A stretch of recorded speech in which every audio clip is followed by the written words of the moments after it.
وين بتفاعل الداخل مع سؤال الضحية؟ إن أنا بتفاعل بس شرط إن أنا أكون ضحية. إذا كان الفلسطيني فاعل برتبك الداخل، بالذات الفلسطينيين الداخل. السؤال أنت ما بتحاسب الناس على واقعها، بتحاسب الناس على أدائها في واقع. سؤال الأرض تعرف إحنا الآن لما تطرح الأرض أول شيء ممكن يخطر لشريحة واسعة من الناس عندنا في الجيل في 48 قطعة البناء. تخيل الأرض قديش ضاقت. الآن أنت سردية الحدث ممكن تتركه للناس تصير، بس الرواية بصيغة التنظيم بالعالي. تخيل هاي الناس، هاي الأصوات تاريخيا موجودة، أصوات مؤسرلة، أصوات انتهازية، أصوات متصاهنة عربية. علي بالسياق هذا، هل كان فعلا في قرار عند الأحزاب والمؤسسات بعدم التفاعل مع الحدث؟ مش بدون ما تقعد مع بعضها، بس ضمنيا إذا تكون في موقع المسؤولية، يعني أنت قررت تأخذ على عاتقك إنك تكون في هذا الموقع، يعني في مواقف بدك تدفع كلفتها. هذا مش مزاولة. الآن أنت بتقول لي هل تتوقع بعد 7 أكتوبر الأسرى اللي تقبض؟ أقول لك نعم للأسف. مساء الخير، رمضان كريم. نتأمل ينعاد علينا شعبنا وأهلنا في غزة بعيدين عن كل هاي الوحشية، وحشية الحرب والضرب والقتل اللي موجود. علي حبيب الله كاتب وعضو في التجمع الوطني في الداخل الفلسطيني. حوار مع تقارب كانت تجربة مميزة في الحقيقة مع الصديق أحمد، لناحية إنه بالعادة إحنا بنكتب، بالعادة إحنا بنحكي، بس مش ألف باء إنه نحاور بهاي الطريقة وبهاي الظروف فيما يتعلق بالذات في شكل تعاطي الفلسطينيين في الأراضي المحتلة عام 1948 مع أحداث 7 من أكتوبر والحرب الدائرة الوحشية على أهلنا في غزة. الحوار كثير مهم، وإن كان أحيانا للأسف الشديد إنه تفسير الأشياء بوقعنا في خط تبرير الأشياء. فالحوار كان كثير مهم. أحمد سأل في البعد الشخصي مما يتعلق بالتعاطي مع الموضوع، كيف بتشوفه البعد الحاضنة الاجتماعية، القوى والأحزاب الداخل عموما بيوجزوا من هذا الشعب. شكرا أحمد، وشكرا لتقارب.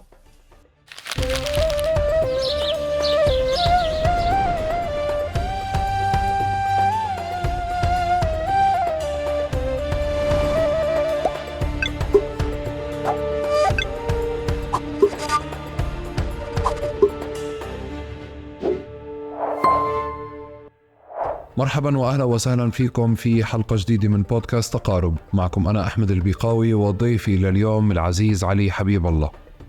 من بداية طوفان الأقصى وعمليات العدوان والإبادة على غزة وقعت أسئلة قائمة على توقعات على مستوى كل الوجود الفلسطيني داخل فلسطين وخارجها، والأسئلة كانت بتتخصص وبتخص فعليا كل منطقة بحد ذاتها بشكل ما، على مناطق 48 وعلى أهالي 48 وعلى الحركة السياسية والحركة الوطنية في 48 وعلى مستوى النخب اللي موجودة هناك. وقعت أسئلة وكان فعليا في نوعية إجابات أو نوعية أسئلة بحد ذاتها فعليا كانت صادمة لإلنا خارج 48 ولأهالي 48 بحد ذاتهم. يمكن جزء من الصدمة تحليل سابق قائم على هبة أيار كما زي ما بيحبوا يسموها أهالي 48، واللي هي الهبة أو التحاق فعليا ومشاركة مناطق 48 ضمن عملية ضمن حراك الشيخ جراح، وضمن كمان عملية سيف القدس اللي صارت في 2021، واللي تشكلت خارطة فلسطين ككل كخارطة فائرة في عموم فلسطين.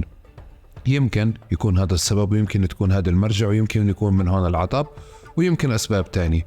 اليوم راح أخذ هذه الأسئلة كلها مع علي في محاولة للإجابة عنها والإجابة على الأثر الإبادة والطوفان والأيام والقمع اللي قاعدين بنشوفه اليوم على مستوى الهوية الوطنية الفلسطينية في مناطق 48 بحد ذاتها، واللي دائما فعليا صراعها هو صراع هوية. وبهيك منبلش. علي أهلا وسهلا فيك. احنا هيك بلشنا. مجبور انا احكي لك اللي بنحكي لك كل ضيف، انه احنا بتروح انت على مقابلات في اماكن تانية بقطعوا بقصقصوا من حكيك، احنا منقصقصش ولا منقطع والحوار يعني كما هو والحوار كما هو بنتشر. مصيبة والله. رمضان كريم يا احمد. ان شاء الله علينا وعليكم، يعطيك الف عافية واهلا وسهلا فيك. علي بالعادة احنا بنترك الضيف يعرف نفسه كما يحب. في سطر ممل موجود على كل حدا فينا موجود على جوجل، أو الناس تقدر تستقيم من جوجل، وفي هيك نشأة ما أو قصة ما عند كل حدا فينا، فتفضل. يعني علي حبيب الله، الكاتب علي حبيب الله. عادة بيقولوا لي الباحث، ما بحبهاش. يعني بيبحث الواحد وكذا وهيك، بس تعرف انه اي منطلق بحبهاش، يعني مش من منطلق بعد اللقب، من منطلق انه فلسطين مش موضوع بحثي. هاي قضيه، تعرف في بعد وجداني، يعني في مش اهتمام، انهمام خلينا نسميه، بمعنى انه انت في مساحات مختلفه فيما يتعلق بالسؤال الفلسطيني، ليس السياسي والنشاط والعضويه الحزبيه وانك جزء من تيار في الداخل الفلسطيني في الاراضي المحتله عام 48، انما ايضا في مساحات مختلفه منها بتتعلق في التاريخ، في التاريخ الاجتماعي، في السوسيولوجيا، في الوجدان، في الذاكره، في ادب التذكر، في الاغاني، في النقاش، في كل هاي المساحات المختلفه. يعني انت تحاول ان تبحث عن الماء دائما، فانت بتشوف حالك انه مش يعني باحث يعني، بس كون انا بكتب يعني بشكل يومي وبشكل اسبوعي، طبعا في موقعنا موقع عرب 48 يعني معظم مقالاتي يعني في مواقع اخرى مختلفه، بس يعني على الاقل هيك يعني. علي حبيب الله، بتعرف بحب اسمي كمان، يعني في شيء شعاري بالموضوع يعني. اسم رنان. شعاري يعني هيك حبيب الله. ف انه تمام يعني، بس هيك احمد يعني انه في هذا المجال يعني كاتب علي حاليا. بدي اتفق انا وياك على اتفاق عشان نحن بنعرف بعض. هسا دائما بدك تضلك تلعب فيه لعبه اللغه وتشقلبها ونروح ونيجي وهيك. انا اسئلتي بذكر، بدي المعلومه تمام. فتعالي نبلش. انت خلقت وربيت في عين ماهل صح؟ عين مال صحيح. عين طيب مال بنفع تحكي لنا شوي عنها اول اشي وعن نشأتك فيها؟ لذلك سالتني عن عين ماهل. طبعا تعرف يعني انا صحيح قدس وبيت جالا هاي المناطق مسقط قلبي، بس مسقط الراس بضل عين ماهل يعني. فدائما بكون حريص، هذا الشيء باللاوعي تبعنا احنا الفلسطينيين احمد، انه بنضلنا نعرف حالنا في اسم المكان اللي انت جاي منه تحديدا. يعني تعرف بالباقي الدول العربيه ممكن الانسان العربي اذا بينتقل على العاصمه مثلا في القاهره ولا دمشق يعرف اسمه باسم المحافظه اللي جاي منها، محافظه مش المدينه، ممكن ما تكونش معروف. لا احنا في عندنا حرص الفلسطينيين حتى في المنفى، في اللجوء من لوبيا، من الشجره، فحتى احنا الباقين في البلاد من عين ماهل يعني. وهي شيء كثير يعني بالنسبه لي. ليش عين ماهل؟ لانه عين ماهل في عنها معلومه يا احمد، هي البلد الوحيد في الداخل، البلد الوحيد في الداخل عشان تشوفها لازم تروح عليها.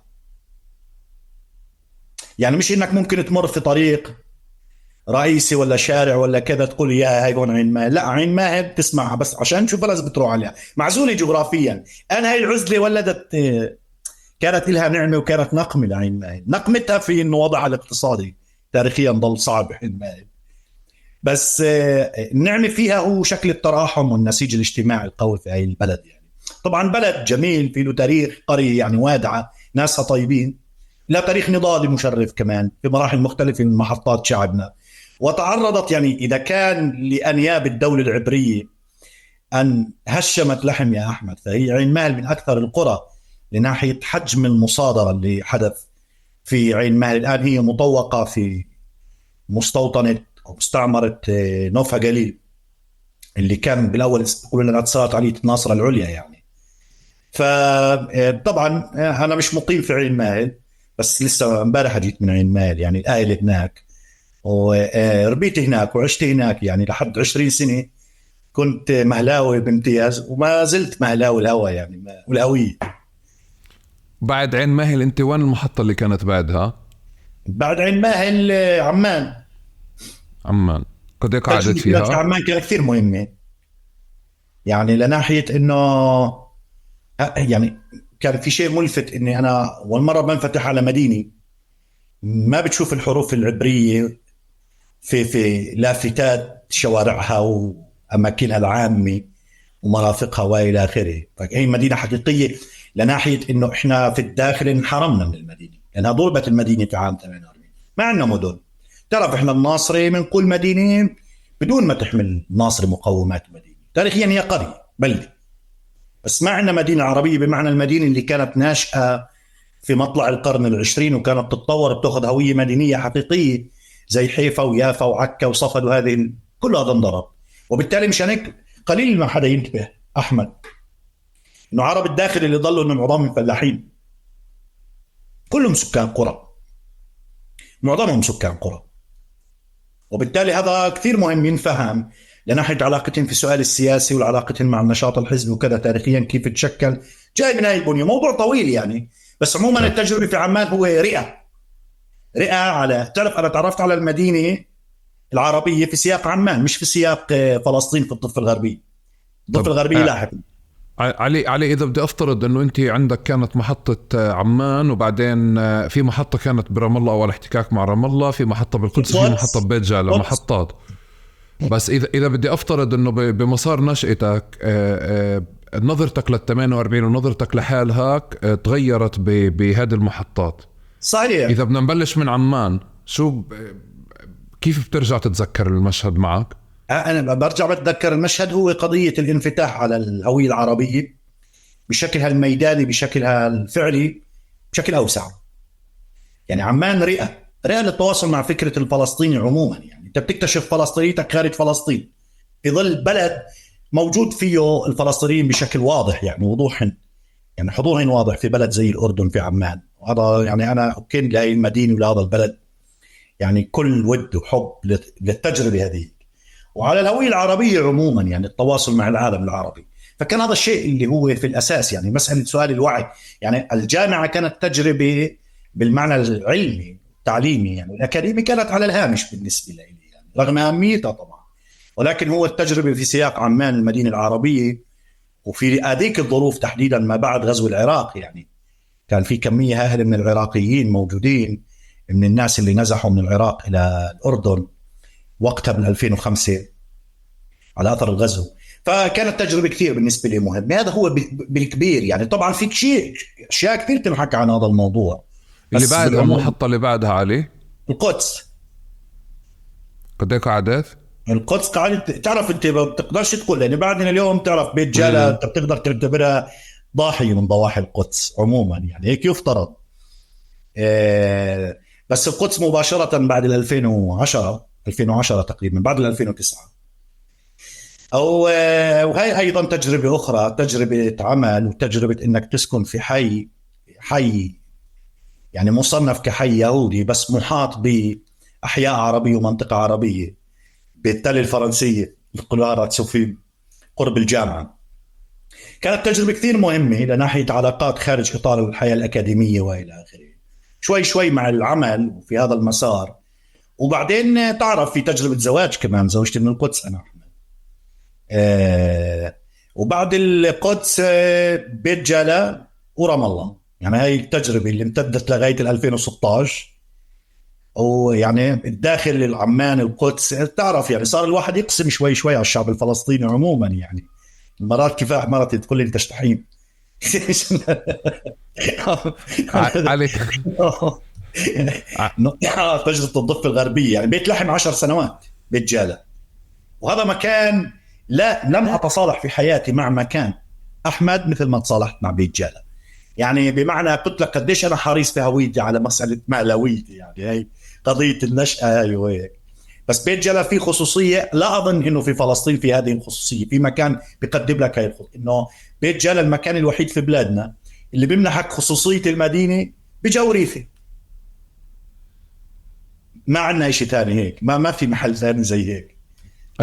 كيف تقدر تدلل عليه بمظاهر يوميات أو مظاهر حياة؟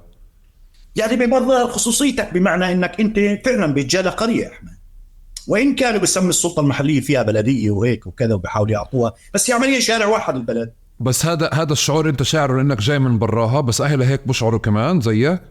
يعني بظن نعم. بس على الاقل اللي بيجي من خارجها واللي بيكون موجود في القدس وتجربة القدس بنتبه لهذا الموضوع، واللي بيجي من الداخل كمان بنتبه لهذا الموضوع. قلت لك الداخل ما في مدينة وما بنحك الداخل خصوصية المدينة في ظل قرانا وبلداتنا على وداعتها وعلى محبتنا لها. بس عموما بيت جالة بتعطيك هذا الانطباع وهذا الشعور في مسألة يعني تعرف شو يعني مسألة يعني لما تقول جوريثي، بمعنى انه ممكن بنتك تطلع على الشارع وتلعب وكذا مع الجيران وتنزل على الدكان وهيك بدون ما ترتبك، بدون ما تخاف. تمام؟ يعني حتى المحيط صار بيعرف انه هي بنتك. يعني هذا الشيء له علاقه في بلدنا، في بلادنا اللي احنا ربينا فيها. يعني طبعا اليوم الظروف عم تتغير في الداخل، بس بنفس الوقت خصوصيه المدينه بانك انت ممكن تتحرك وكذا وهيك. في حيز من الحياة المدينية اللي أنت بتشعر فيه براحة معينة. فهذا شيء بيميز بيت جالة للحقيقة. بس عموما أحمد لازم نتذكر إحنا اللي بسمعنا يعني من الآخر بين بيت جالة إحنا فيش لنا وطن وسيع يعني. ترى بتطلع من بيت جالة اتصل على المال أغنية أم كلثوم مش خالصة يعني أنت فاهم علي؟ ساعة وشوي يعني مش القصة يعني. هو الواحد بس يسافر برا بشوف قد ايه بلادنا صغيرة، بس بشوف كمان عم من كتر ما هي معزولة عن بعض فبتحس انه في خصوصية لكل منطقة يعني. والدليل بيت جالة والقدس، انا بقول لك بيت جالة يفترض حي من احياء القدس، بس انت لما بدك تطلع على القدس مشوار، تعرف انك انت بدك تعطي موعد، بدك تطلع 7 بدك تعطي موعدك على 8. يعني عمليا يفترض انك انت خلال 5 دقائق انت تكون في باب العمود من وين انا موجود في بيت جالة، في منطقة اللي بتفصل بين بيت جالة وبيت لحم. بس عموما أي نعم هذا من سياقات وسياسات العزل. طب علي بدي أبلش معك بسؤال كتير صغير. عادة بس أبناء 48 نخبها وغير نخبها يحكوا عن حالهم دائما، بقدموا حالهم من الهوية، من إشكاليات الهوية.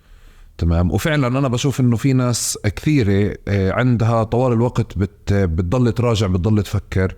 أحيانا بتحس حالها حتى أقل فلسطينية من غيرها، أحيانا تجيها النشوة تبعت إنه إحنا كلياتنا مع بعض. بحالتك أنت بالمسار اللي كنا نحكي عنه ابتداء من عين ماهل للأردن للقدس لكذا، كان هذا السؤال دائما مرافقك ولا في صحيح. مرحلة ما أسقطته؟ صحيح بس الآن أقل ثقل، طبعا أقل ثقل لسببين: سياسات الهوية وانشغالك في هذا السؤال على مستوى التجربة الشخصية، بمعنى وشيء وعيك يعني لناحية إنه أنت حدا اشتغل على سؤال الوعي فيما يتعلق في سؤال الهوية. وين كانت ذروته قبل ما نحكي وين تبطل؟ أنا في تجربة بيرزيت، ذروة هذا الوعي تشكيله كان في تجربة بيرزيت في جامعة بيرزيت بال 2013 2012، لأنه كانت التجربة هناك مميزة في مسألة، قلت لك عمان في الجامعة المسار الأكاديمي الجامعي كان على الهامش بالنسبة لي لناحية عمان كمدينة وكمكان كرئة انفتاح على المدينة العربية وعلى السياق العربي عموما. هذا كان هيك يعني، هذا اللي بيميزه. بينما بيرزيت تجربة الجامعة هي تجربة فهم السؤال الفلسطيني فيما يتعلق في سياسات الهوية، فيما يتعلق من نحن، فيما يتعلق. بس هذا جانب أنا قاعد بفسر ليش هذا السؤال نزل يعني أو قلت حمولته. المسألة الثانية، إسرائيل في السنوات الأخيرة عم بتقربنا من بعض سياسات، يعني بالآخر تعرف في درجات مختلفة لناحية أوكي تمام، في سياق بتعلق في المكانة القانونية وتعريفك، بمعنى أنه ابن القدس هو يعتبر مقيم بتعريفات استعمارية، يعني ابن الضفة الهوية، ابن الضفة الغربية هويته خضراء وعنده مساره السياسي المفترض مختلف بمشروع بتعلق في على دولة على أراضي حدود 67 من هذا الكلام، والداخل هو يعتبر مواطن إسرائيلي في نفس الوقت وهيك. طبعا هذا واقع حقيقي يعني يؤخذ بعين الاعتبار، ولكن بالسنوات الأخيرة عم نقرب، بمعنى احنا فلسطين ما في عنا كلها بتديرها دولة واحدة اللي الدولة العبرية. طب علي ليش ابناء 48 جيل بعد جيل ببلش بالمسار نفسه؟ طبعا ببلش بالمسار نفسه، هذا عطبه جاي من عنا من الداخل بالأساس فيما يتعلق في الأطر والنشاط السياسي والحراك وإلى آخره. في حالات من التقادم اللي بتصير أحمد، وفي حالات من التردي، وفي حالات من المشاكل، بس كله بيضطر يرجع يعيش المسار نفسه ويناقش الأسئلة، بمعنى أنه إحنا مش قاعدين بنراكم، يعني في أشياء بتتراكم صحيح، بس المراكمة والاستنتاجات اللي بتدفع قدما باتجاه فيما يتعلق سؤالنا لتعريفنا لنفسنا وموقعنا والتحولات اللي بتصير على المستوى السياسي والثقافي والاجتماعي بالذات في السنوات الأخيرة، بتدفع دائما كل جيل بيجي يعيد المسار نفسه. بس كمان إعادة المسار نفسه، هذا المسار بحد ذاته هو مهم تمام. يعني عمليا الجيل لما بمرقه هو بمرق بحالة عملية بمسار توعوي في نفس الوقت اللي بتخليه. بس الآن احنا أمام تحدي كبير فيما يتعلق ما بعد طوفان الأقصى و7 أكتوبر والسياسات اللي عم تترتب على هذا الموضوع. بسأل عنه عني في بالي انه مش عم بيكون في مراكمة، يعني بمعنى جيل بعد جيل بتحس نفس القصة، خاصة الناس اللي طلعت على الأردن وحتى لو الناس اللي أبناء مشروع مثلا سياسي واحد ولا أبناء حارة واحدة ولا أبناء بلد واحدة، كمان فكرة المسار بحد ذاته أو شكل التعبير عنه بيكون واحد.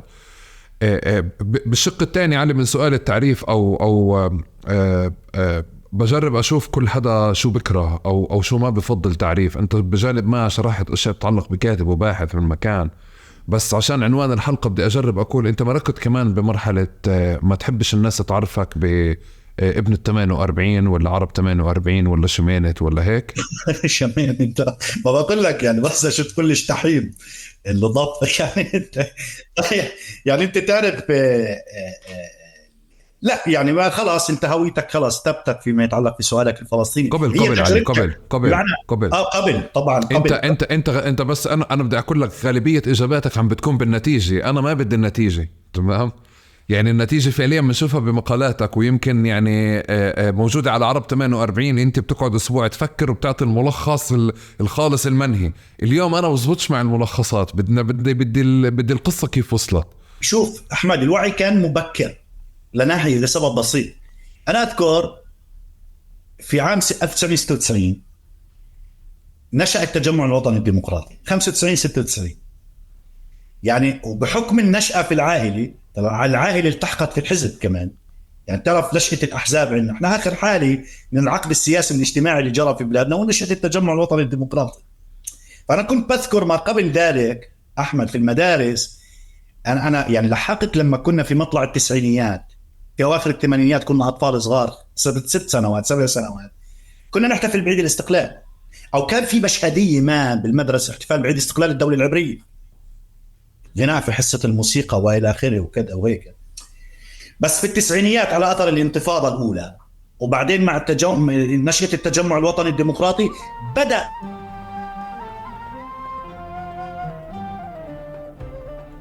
نستكمل يا علي. كنت بتحكي لي آخر إشي قبل ما يقطع الإنترنت على ال96 ونشأة التجمع الوطني الديمقراطي، وبدي أستبق شوي وأسألك سؤال عشان يعني تاخده بعين الاعتبار بالتفسير. خليني أفترض تجاوبنا كمان على سؤال، لو لم يتأسس فعليا التجمع الوطني الديمقراطي بحالتك أنت على مستوى الهوية، كيف ممكن تتخيل مسارك؟ كان المسار كان يعني تشوف، يعني صعب تتخيل كيف كان المسار ممكن يمشي، بس كان يعني كان بالمؤكد انه تشكل الوعي مش رح يكون مبكر بهذا الشكل، يعني انه كان له جدا مسألة دور مهم، انك تعرف حالك كفلسطيني انك انت مش اسرائيلي، وما تعرف حالك من باب مواطنتك الاسرائيليه.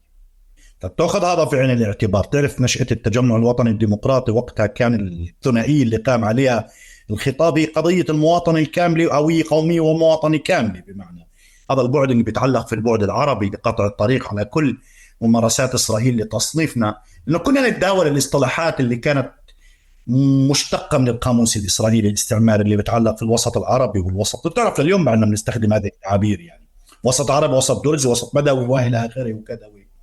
بس وبالتالي الوعي كان يعني نعم كان له أثر، والدليل إنه التفاعل مباشرة مع عمان. أنت لم تشعر غريب في عمان في عام 2005، بمعنى إنه في شيء متراكم، بإنه هذا هو امتدادك، يعني جزء أنت من الفضاء، من الزمان والمكان، امتدادك الحضاري. وبالتالي التفاعل كان سريعا، تمام؟ يعني التواصل الفلسطيني، التواصل أنت بوصفك فلسطيني مع العرب، يعني هذا الشغف اللي كان في هذيك التجربة كلها، كل هذا قادم من هاي المرحلة المبكرة بمسألة إنك هذا عدا عن النشأة السياسية في بيت مسيس. يعني كمان إحنا يعني الواحد نشأ في بيت أيضا عنده إحنا بنختلف على السودان وعندنا رأي في الموضوع وهيك ونقاشات وإلى آخره. عشان هيك هو نشأة الحزب أيضا هو كان نشأة في سياق العائلة نفسها، كمان العائلة اللي التحقت في الحزب وصفة عائلة تاريخيا هي ناصرية وقومية وكذا وإلى آخره. فكان هذا الشيء له تأثيره. هذا عدا عن سردية النضال، بمعنى الشهداء تاريخيا في معارك. تعرف كان عندنا معركة في عين ماي المشهورة خضوها وسقط فيها 7 شهداء من عين ماي، معركة كبشاني، يعني لاحقا في 48. فكل هذا، بس تحديدا الوعي بمعنى تعريف الذات في سؤال الهوية والى اخره بدأ مع التجمع الوطني الديمقراطي بشكل مبكر، وبالتالي بعدين بدأ يتمرحل يعني في سياق الحياة الحزبية. صحيح أنا انقطعت عن الحزب فترة طويلة بحكم التعليم، بحكم الابتعاد ومش موجود في الداخل، بس عموما التجربة من عمان إلى القدس إلى بيت لحم إلى رام الله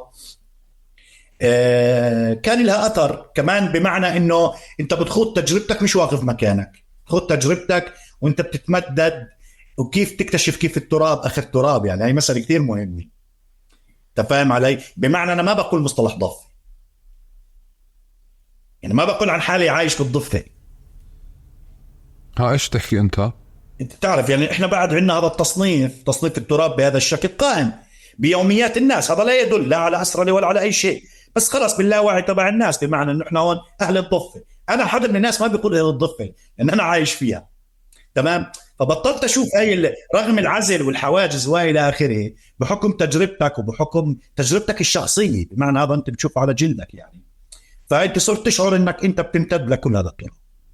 طب علي اذا بدي افترض انه مسار العيله، نشأتك بمسار العيله وبمسار الحزب وبمسار كذا اشي بيشبه يعني تشكل ممكن اسميه رمزي اكتر، يعني زي الصورة حنظلة موجودة على الحيطان بمكان تاني، ولا جرافيتي موجود ولا كذا. بس شو الحدث اللي بحياتك؟ وهذا بجرب بكل ضيف وضيفي ألاقي الحدث الشخصي أو حدث شخصي أو أول حدث شخصي اللي عمل هذا الاشتباك مع الهوية، سواء أكثر مناصرة لفلسطين أو اشتباكا مع الاحتلال. أحمد، الانتفاضة الثانية. ليش الانتفاضة الثانية؟ لما اندلعت الانتفاضة الثانية بعام 2000، احنا كنا في عين مائل من خوض صراع نضالي في إقامة خيمة اعتصام متعلقة في مصادرة الأرض. يعني في ذروة نشاط هذه الخيمة وفي هذا الاعتصام في عام 2000 في عين مائل والحراك الشعبي والجماهيري اللي كان عندنا في البلد، اندلعت الانتفاضة. وبالتالي هذا كان منعطف كبير، بمنعطف كبير على المستوى الوجداني وعلى مستوى الوعي السياسي وعلى مستوى. انت وين كنت بهاي القصة؟ كيف قصتك انت في موقعها؟ كنت ناشط في خيمة الاعتصام في يومياتها. طبعا كان في عندنا نشاط متعلق في سياق العمل في داخل في المدارس، بمعنى نشاط لمجالس الطلاب. طبعا ما كانت بتحمل هذا الخطاب الوطني الواضح نتيجة القيود اللي كانت موضوعة آنذاك، يعني اللي بحطها كلها بيروقراطية نظام التربية والتعليم الإسرائيلي. بس عموما كان في نشاط لا منهجي ثقافي له ملامح وطنية أو مكسوبة ملامح وطنية، تمام، بمسوح وطني. ولكن ما بعد ذلك كمان فيما يتعلق في النشاط في داخل البلد، في سرية الكشاف، في كثير مجالات، بما في ذلك في خيمة الاعتصام وحالة الاحتجاج اللي كانت هنا في البلد. وفي ظل نشأة في حزب التجمع الوطني الديمقراطي تشكل هذا الوعي اللي انت بديت. بس الحادث اللي كان معتقل، ليش؟ لأن قضية الانتفاضة هو قضية إطلاق الرصاص وقتل. يعني كنا نسمع عن يوم الأرض، كان في اصطلاحات وتعابير قادمة من يوم الأرض نشأنا عليها، مثل ما أحكي لك تعبير خديجة تناديكم في سخنين نسبة لخديجة شوال الشيء. خديجة تناديكم في سخنين بمعنى إنه هذا الشيء المرتبط في المنعطف التاريخي اللي بتعلق في استعادة الداخل أو اكتشاف الداخل لنفسه، أو العرب في الداخل بوصف جماعة سياسية، تمام الآن. ولكن الإعاد إنتاج أحيا يوم الأرض بوصفه ممارسة بالمعنى الفعلي هو قضية شهداء الانتفاضة الثانية في الداخل 13 شهيد. وبالتالي تعرف أظن في محاولة لإسقاطهم من ذاكرتنا في السنوات الأخيرة. هذا كان فيه له كبير أثر، يعني أحمد كان كثير مؤثر على مستوى. وأحمد في شغله انك تخضع بعين الاعتبار، يعني أنا حدا كمان اللي ضل مستقل، بمعنى إنه لم أبتلع في المؤسسة الإسرائيلية على مستوى سوق العمل. المسألة كثير مهمة. أحيانا فعلا تشعر إنك بدون قيود في مسألة، سواء لما بتكتب، سواء لما بتحكي، سواء لما بتتحرك. يعني في كثير محطات، في كثير مواقف أنت تحمد الله إنك مش وذاك المحل. يعني تعرف بالآخر الناس، في شريحة كبيرة من شبابنا اللي تخرجوا من الجامعات وبيطلعوا على سوق العمل، وسوق العمل هنا في إطار، طبعا في إطار المواطني بيصير في وزارة التربية والتعليم، في كافة المؤسسات، في مؤسسات مختلفة. وبالتالي هذا بضل عبء. يعني انت شفت في المرحلة الأخيرة هو من أكثر الناس عرضة لابتزاز إسرائيل وتهديد في ظل سياسات كم الأفواه فيما يتعلق في طوفان الأقصى، إن الموظفين اللي في سوق العمل تحديدا، سواء كانوا في قطاع الطب، قطاع التربية والتعليم، حتى فيما يتعلق بسموه الهايتك اللي هو بيتعلق في كل عالم التقنية وفي كل هذا المجال. نعم كانوا عرضة، وكان حمل ثقيل عليهم، يعني بمعنى أنه ابتزازهم بمصدر رزقهم في عيشهم وفي أشياء ولا غيره. الآن أنا ما كنت في هذا الموقع، اشتغلت فترة معينة في سياق التربية والتعليم في القدس تحديدا. طبعا في القدس مساحته بتعرف تضلها مختلفة كمان، لناحية انه القدس بمعنى انه صحيح في محاولة انه هناك بيتم عملية الأسرة وتهويد المدينة، ويعتبر مسار التربية والتعليم واحد من أدوات اللي بيحاولوا يطرحوه الإسرائيليين في السنوات الأخيرة أو في العقدين الأخيرين بشكل مكثف. بس حتى في هذا المجال كانت فترة محدودة 4-5 سنوات لم تتجاوز أكثر من ذلك. ولكن دائما أنت بتشعر إنك وجودك في سوق العمل خارج هذا الإطار، خارج هذا السوق تحديدا، هذا كمان مهم، مسألة بضل أريح. طبعا في له ثمنه يعني أكيد، هذا بدون أدنى شك، يعني بمعنى إنه مرات في عنا أسئلة بتتشكل، هذا الأمن الوظيفي اللي بيسموه، أنت شو مستقبلك، وين بدك تروح، كيف بكرة من هاي الأسئلة اللي احنا ربينا عليها تاريخيا سوسيولوجيا في علاقة الناس مع سؤال المعاش يعني. بس عموما هذا كان أريح يعني. والله علي هاي مهمة. هلا وانت قاعد بتحكي قاعد بس تذكر اسماء او ناس فعليا اللي هي واعية للتناقضات اللي موجودة، بس قديش كمان ممكن وجودها داخل مؤسسات العمل الإسرائيلية خليني احكي بمنع تقدم الهوية الفلسطينية او تعزيز الهوية الفلسطينية او تفاعل الشخص نفسه مع كتير احداث تانية، لانه كيف بكون مربط. بس يعني انا لفتني انك بتكون مبتلع يعني بسوق العمل الاسرائيلي. بالضبط، يعني مش موظف. تمام، لما انت مش موظف عمليا يعني بتعرف انا لاني كنت فتره. لا بس هو فكره البلع انه هي حرفيا عليه هيك بتصير بلع يعني. انت بتروح بتبلش سؤال معاش، شغل، وظيفي، مهني، وضع واجتماعي كذا، وبتلاقي حالك مبلوع يعني. مثال تشوف مرات شبابنا او صبايانا اللي بيكونوا طلاب جامعات يكون في ذروه نشاطهم واندفاعهم واستعدادهم انه يعطوا كل شيء مقابل الحياه اللي بتتعلق في المسار الوطني والتنظيمي والحزبي والى اخره. بعد ما يتخرجوا بتبدا تختلف الامور. طب شو اللي اختلف؟ اللي اختلف انه خلاص اجروا صارت في سوق العمل. يعني هو هاي القضيه. هون هاي مساله الوعي بتصير مساله مهمه. انه اولا لناحيه انه انت لازم تفهم انه اذا حطيت اجرك في سوق العمل تمام، مو يفترض ان لا تبتلع، بمعنى انه هذا مش لازم يمس، هذا له علاقه بوعيك في سؤال المواطني، في سؤال هويتك وحقك الفردي كمواطن والحقوق الجماعيه المشتق من حق المواطن وكل ذلك. هذا مهم مع مساله الوعي، مشان ما يصير في عمليه استلاب خلينا نسميه. بس علي اللي انت بتقوله كمان بصير ببلاد تاني يعني. كمان بصير في جامعة بير زيت، بيطلع الواحد من جامعة بير زيت بصير بده يشتغل بالقطاع الخاص، أو بده يطلع على الخليج يشتغل، أو بده يعمل كذا. يعني صار في نمط. صحيح. صار في نمط بكل مكان. هو باللي انت بتقوله، بس بحالة 48 شو خصوصيته فيما يتعلق بالهوية؟ 48 خصوصيته اللي بتختلف عن الضفة الغربية في سؤال موضوع الامتياز. بمعنى ان انت يكون ممكن على مستوى الضفة الغربية القيود في ظل سلطة وطنية انك تشتغل في قطاع عام ولا خاص فيما يتعلق في مصدر الرزق وسؤال المعاش، بينما على مستوى الداخل بيكون السؤال في مستوى اعلى، بمعنى الامتيازات اللي انك اذا انت قد تمنح لك في ظل ابتعادك عن السؤال السياسي او عن تظهير موقفك الوطني، او انك تعرف هاي الاشياء كيف بتصير بهذا الاتجاه، علما بانه هذا شيء وهمي. وهذا يعني هون كانت معركة التجمع الوطني الديمقراطي في نشأته في سؤال علاقة سؤالنا فيما يتعلق في هويتك وفي مواطنتك. يعني احنا بنحكي تناقض، تمام، هو تناقض، بس تناقض معطى، يعني مش تناقض انت خلقته. سوين الخلل بصير الخلل انك انت بتصير انت بتصير سبب ومسبب في إعادة إنتاج هذا التناقض. هذا شيء آخر، هذا له علاقة في سلوكك السياسي كحزب كإطار، شيء ثاني. بس عموما الوعي هنا مسألة كثير مهمة، مسألة كثير مهمة. ليش؟ لأنه احنا عم نمر في ظروف الآن إسرائيل تلاقيها فرصة تاريخية لخفض سقف حقوقنا السياسية في التعبير عن رأيك، في حقك، فيما يتعلق بالتعبير عن هويتك ودورك وتضامنك وموقفك الإنساني وموقفك الوطني، وصل جزء من هذا الشعب.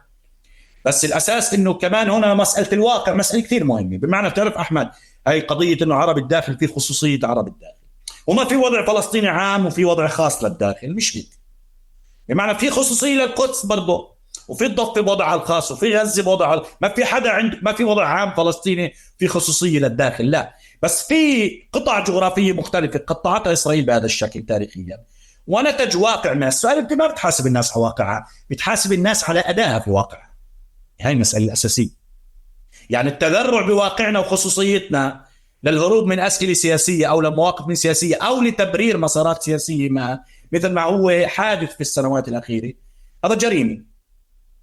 ولكن أن يؤخذ الواقع في عين الاعتبار بوصفه أنه عرب الداخل يعرفوا كمواطنين في دولة إسرائيل، الآن دعك من سؤال درجة مواطنتهم أو مدى مصداقية مواطنتهم، هذا شيء آخر. أنا بحكي في إطار إنك أنت شو المساحة اللي ممكن تتيحها للناس سياسيا تنشط فيها، تأخذ بعين الاعتبار مكانتهم القانونية.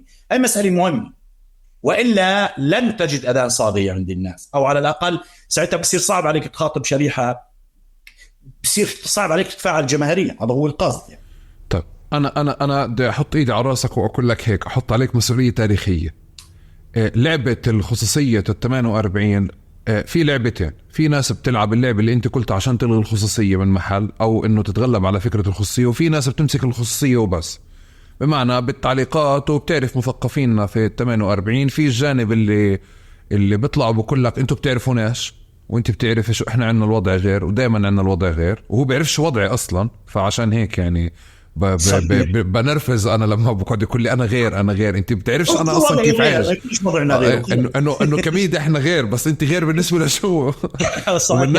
ومن ناحيه تاني فكره تحويل خصيه ال 48 بحد ذاتها لكذبه، وتقديمها على انه كذبه خصيه ال 48، لانه كل ما كان في له خصوصيه مزبوط، كل ما كان في له خصوصيه، بس كمان الخصوصية بحد ذاتها شكل الطرح تبعها من بعض النخب أو بعض القادة أو بعض السياسيين هو زي كأنه حجة لعدم العمل كيف أنت قلتها. بس إذا بدنا نيجي هيك نوصف 4 أو 5 نقاط، شو يعني خصوصية 48 بصدق وأمانة وموضوعية وللتاريخ، وأنت حدا كنت بال 48 وعايش برا ال 48، فبنفعش ما تكونش كثير واقعي. طبعا شوف خلينا نقول بعيدا عن الكليشيهات، هاي لغة تبعت الخصوصية اللي هي بيكون الغرض منها إما الفرار من المسؤولية، وإما الدفع باتجاه ما تريد الدولة العبرية تحديدا، ما تريد إسرائيل تحديدا. هذا دعك منه. بس في واقع بتعلق في عرب 48 لكونهم إنهم مواطنين إسرائيليين. الآن تعرف أحمد، إحنا مرات ما كنا نعرف نجاوب على سؤال، وصلنا الجامعات وما كنا قادرين نجاوب على هذا السؤال، إنه ليش إحنا مواطنين إسرائيليين. طيب يعني أنت بتعرف مسألة المواطنة الإسرائيلية، يعني أنت قد تتساوى في المواطنة مش في ظل وجودك في البلاد وفي الدولة خارجها، مثلا لناحية جواز السفر مثلا، إنه بتحطم عليك جملة من الإجراءات اللي بتضعك في وضع متساوي إلى حد ما مع اليهود. تخيل من سخرية القدر يعني كيف بتصير الأشياء. بس عموما طب ليش إحنا حملنا الجواز الإسرائيلي؟ طب هذا هو شرط بقائنا كان، يعني ما كنا ننتبه. الجواب كثير بسيط. واحيانا اليوم لما نلتقي بطلاب 17 18 سنه ثانوي، طلاب جامعات، اي مساله اساسيه، لماذا نحن حملنا احنا كان شرط بقائنا انه نتحول لمواطنين في دوله اسرائيل. تعرف بالليل جزء من الشعب بتقوم الصبح بتلاقي حالك اقليه. طيب شو الشعب اسرائيل منحتنا، اسرائيل تعاملت معنا كمورد، يعني تعرف نظرت للمنطقه بعد ما اعلان تاسيس دوله اسرائيل في جمله من الموارد بما في ذلك العرب الباقين، تمام، مورد اللي بعدين استخدموه في عملية البلتري وفي عملية الدخول لسوق العمل، كل هذا الكلام. بس عموما كان واحد من شروط اعتراف الأمم المتحدة في دولة إسرائيل منحنا الجنسية، وكنا أمام خيارات تاريخية، مش إحنا أهالينا يعني، ونخبة معينة اللي فرض عليها بمعنى حمل الجنسية مقابل البقاء بالبلاد. أنا هذا البقاء ما بترتب عليه عدم فقدان الوطن، هي مسألة كثير أساسية، انك انت ضليت في البلاد بس افتقدت الوطن في نفس الوقت. بس علي مش انا باعتقادي مش هاي خصية ال 48 بقضية الجواز بس، لانه هاي خلص انعمل عليها مواد كتير. مش الجواز، ما بحكي عن الجواز، لا انا فاهم عليك، بس بقصد هذا السلوك اللي خلص في اشي صار مربوط بنظام حياة، بتفاصيل إسرائيلية، بتفاصيل مؤسساتية، ومهما انت جربت تمنع حالك عنها، أكثر الناس ادعاء أنه إحنا فعليا لا، إحنا بيننا وبين الدولة ما بين قوسين مسافة، بتلاقيه كمان بمكان تاني لما بدك تعمل مقارنة مع فلسطين أو مع حدا بدولة عربية، بتشوف هاي الخصوصية بهذا المكان، أنه في حدا غرقان بظل التفاصيل هاي. وباعتقادي هون الخصوصية أو هون لبة بشكل أساسي يعني. والإشي الثاني أنه كل سياسة فلسطينية باعتقادي هي ضمن السياسة الإسرائيلية بالضرورة. صحيح أحمد، بس كمان في شغلة تأخذ في الاعتبار. إذا كنا نطرح سؤال الخصوصية، وفي خصوصيات في الداخل، بمعنى أنه في اشتغال حدث على الداخل مش كتلة سياسية واحدة، مش جماعة سياسية واحدة. بالمعنى التاريخي نعم صحيح هم كلهم فلسطينيين تاريخيا، بس شكل الاشتغال اللي حدث ما قبل عام ما بعد عام 48 في خمسينيات والستينيات في ظل الحكم العسكري، التفتيت والتقسيم شرائح اجتماعية لها مصالح وتعرف من موقعها من الدولة العبرية وأجهزتها بشكل مختلف، تقسيم ذات طابع هوياتي وشائجي، هذا الوسط هذاك الوسط، وسط درزي، وسط مسيحي، وسط تعرف بدوي، كل هذا التقسيم اللي صار أنتج هاي الحالة من هذا التشكيل. ولكن عموما التشكيل التاريخي بتعرف انقطاع 40 سنة عن كل الهوية العربية وعن كل هذا الفضاء الجغرافي وكل هذا الفضاء الاجتماعي، ولت حالة يعني من شكل هذا الداخل، كيف شكله وشكله السياسي وشكله الاجتماعي وشكل ارتباطاته وعلاقته في سؤال المعاش وعلاقته في سؤال المؤسسي. طبيعي هذا بيولد وضع خاص، لأن هذا بيولد وضع خاص بحكم النشأة، بحكم التشكيل التاريخي نعم بمعنى تمام، بس هو مستوى من المستويات اللي اشتغلتها إسرائيل على القطع الجغرافية المختلفة في كل فلسطين، سواء في القدس، سواء في الضفة الغربية، سواء في غزة حتى مؤخرا في السنوات الأخيرة. ولكن عموما كل خطاب مسألة الخصوصية وخطاب هو بس من التنصل من المسؤولية وذر للرماد في العيون، يعني ما له معنى. شو يعني بالآخر احنا كلنا محكومين بماكينة واحدة، بس شكل أسنانها بتختلف بين فئة وأخرى أو بين جغرافيا وأخرى. يعني هي الخصوصية، هي خصوصية الأسنان، هي الوضعية الخصوصية في هي بالضبط. هي خصوصية يعني عموما الأسنان. كمان ما في وضع فلسطيني عام. يعني الآن أنت لما بتطرح سؤال الضفة يا أحمد أحيانا بتطرحه بشكل مستقل بوضعيته القائمة في ظل ما بعد 7 أكتوبر، مثل ما هي غزة بتثبت إنها الآن عم تحمل هذا الوزر التاريخي عن الأمة، وبشوف حاله الغزي إنه هو صار عنده خصوصية تمام.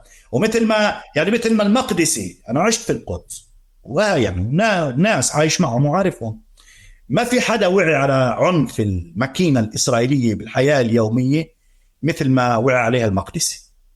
هذا التماس المباشر بالمعنى اليوم بتنقله بحركته بطعامه بمسكنه، ما في حدا لا في الضفة ولا الداخل. أنا شو الخصوصية؟ بمعنى هذه وقائع مختلفة منشأها واقع واحد، هو وجود الدولة العبرية بوصفها دولة استعمارية. طيب بدي ارجع ارجع واقفز قفزه انا وياك من مكان اهميه الاحزاب او المؤسسات في ال48 اللي كمان هي احد الكلاشيهات، يمكن ضروره بناء المؤسسات وبناء التعاونيات. حتى الناس نسيت انه صار في مؤسسات قويه اصلا موجوده وشغاله، ما ينفعش نضل نردد الاشي زي كانه قبل 20 سنه. يعني صار في مؤسسات قويه وشغاله وفاعله، ومن كتر قوتها خليني أفترض هيك أنه صار الاحتلال يتعاطى معها بشكل صارم وحاد. وإذا بدنا ناخد محطة قمع الحركة الإسلامية الشمالية ومؤسساتها، وبدنا ناخد قمع التجمع بمرحلة ما ومتابعة الجمعيات والمؤسسات أو التجديد عليها، بعتقد هذه واحدة من المحطات ما قبل هبة أيار. بتوافقني؟ نعم بتوافقني. طيب ليش بهديك المرحلة بدنا نرجع نتذكر اليوم واضح لي ليش تم ضرب الحركة الإسلامية الشمالية. يعني اليوم أنا بقدر أشوف الإشي بالنظر بالمقارنة ما بين الانتفاضة الثانية والأيام هذه على سبيل المثال. حتى الناس فعليا لما بتيجي اليوم تكتب على تويتر وين كمان الخطيب أو وين رائد صلاح، وين لما كانوا بيسيروا فعليا 1 و2 و3 وبيعملوا مهرجانات فعليا والأسئلة محقة، بس في واقع بعتقد انه انشغل مش قادر اشوفه بشكل واضح. بنفع تقول لي كيف تم ضرب هذه المؤسسات او هذه الاحزاب؟ طبعا ضرب هاي المؤسسات وضرب هاي الاحزاب كان ضبوطها في حظر الحركة الإسلامية الشمالية، وبعدين اعادة توجيه مسار الشق الثاني من الحركة كمان، هذا لازم نشوفه بالمعنى الموازي. في له اكثر من سياق، في شيء متراكم تاريخيا في سياسات الملاحقة وسياسات التضييق تمام، أو سياسات التجريم بشكل أو بآخر، وبعدين أنت بترد ضمن مساحة كنت تعتبر أي عم بتضيق فيما يتعلق في مساحة القضاء الإسرائيلي للمناورة في ذلك، خصوصا أحيانا التجمع الوطني الديمقراطي وصفه حزب برلماني في نفس الوقت. بمعنى الحركة الإسلامية وكل مؤسساتها كان عندها مؤسسات ضخمة وحضور ضخم على المستوى الاجتماعي والدعوي والتربوي في حياة الناس، أقل تسييسا من باقي التيارات بس أكثر حضورا بالمعنى الاجتماعي بالمعنى التربوي. بس هذا شيء متراكم، بس فيه له سياقين. قلنا فيه له سياق تاريخي بتقدر ترجع. أنا عملية الحظر هذا مش أول عملية حظر، حضرت أحزاب وتيارات عبر التاريخ، أو كل محاولات لإنشاء مؤسسات حزبية منعت ناس وحضرت ناس ولحقت ناس، وفي مسار غير مكتوب وغير مستحضر في ذاكرة الفلسطينيين، مسار تصفوي لكل من يريد أن يعمل أو أن يكون له صوت سياسي خارج إطار القانون، أو خارج إطار الوقوف على أرضية الدولة العبرية. هذا موضوع آخر ما حدا بيجيب سيرته. بس عموما في سياق أجا فيما يتعلق في الداخل، بمعنى اللي نشأت أسئلة على أثر دور الداخل والتحاقه في انتفاضة الأقصى، الانتفاضة الثانية. بدأت تتشكل أسئلة جدية لدى أجهزة الدولة ومنظومتها اتجاه الداخل، كيف بالإمكان إنه فعلا هم هؤلاء أعداء محتملين بشكل دائم، وبالتالي شو الأدوات الممكن العمل والاشتغال عليها لضربهم. طبعا إحنا الآن عم نحصد على المستوى الاجتماعي والسياسي آفات اجتماعية وسياسية هي متراكمة من تلك المرحلة تحديدا. الآن هذا مسار، وبالتالي أخذ شكله بمعنى كيف محاولة أحمد خلق قيادة بديلة في داخل المجتمع الداخل، خلق قيادة بديلة عن القيادة اللي بتطرح حالها كقيادة قطرية في الداخل، بمعنى تفعيل دور السلطات المحلية والمؤسسات. وهذا صار في آخر 15 سنة، وبالتالي صرت تسمع أصوات لرؤساء بلديات، يعني لم يعد يعني رؤساء بلديات وكأنهم بالنقيض من دور القيادة على الديار القطرية. يعني الناصرة مدينة تاريخيا كان فيها توفيق زياد، يعني قيادي حزبي قطري على مستوى الجبهة والحزب الشيوعي تاريخيا، وأيضا هو رئيس للبلدية، وبالتالي كان صوت البعد القطري اللي بيتعلق في البعد الوطني أو في بعد دورنا كعرب في الداخل في ظل الدولة كان واضح في بلد زي الناصر اللي تعتبر عاصمة في الداخل. لأن أنت بتيجي بتخلق بديل بمعنى أنه بتخلق قيادة بديلة اللي تحاول تطلع على دورها وسؤال السياسي من جانب يتعلق في جانب الخدمات والميزانيات والسلطات المحلية، بعدين بخطط اقتصادية ما مشروطة طبعا ومغرضة زي خطة 922 يعني وكثار اللي كنا ننبه من هذا الموضوع مبكرا، إغراق الأموال بقصد ضرب هذا البعد اللي بيتعلق في القيادات والنشاط الحزبي والقطري وإلى آخره، وفي سؤال السياسي من موقع سؤالك الوطني ومن موقع حقك الجماعي في هذه البلاد، لناحية شيء بيتعلق إنك كيف تحول القائد لإنسان يتعاطى مع السياسي بوصفه تعرف وسيط أو دبلوماسي بتوسط بين الناس وبين الدولة. الآن هذا بتشوفه في التيار. يعني في هذا السياق بحكي لك، يعني في هذه الأدوات وهذا الاشتغال بدأ التضييق على تحديدا على الحركة الإسلامية الشمالية إلى أن تم حظرها في الآخر وضربها، وبالتالي كمان في محاولة لمحاصرة التجمع. والتاريخيا التجمع الوطني كحزب برلماني كان دائما في محاولات لإخراجه، وشفناه في الانتخابات الأخيرة يا أحمد. بس قبل ذلك كان في محاولة لترويض التجمع، بمعنى في سياق القائمة المشتركة وتطلعات الناس. وبتعرف المشترك لم يكن مشروع جدي، بمعنى الناس عولت عليه ومنحته ثقة تاريخية، وبالتالي لكن للأسف الشديد بعض الأحزاب وبعض القيادات اشتغلت زي اللي بيشتغل برنامج ما يطلب المشاهدين، يعني انه بدها لعبة التأثير، مسار سيء مرقناه يعني، والآن لا زال بعده بأخذ شكله بأشكال مختلفة.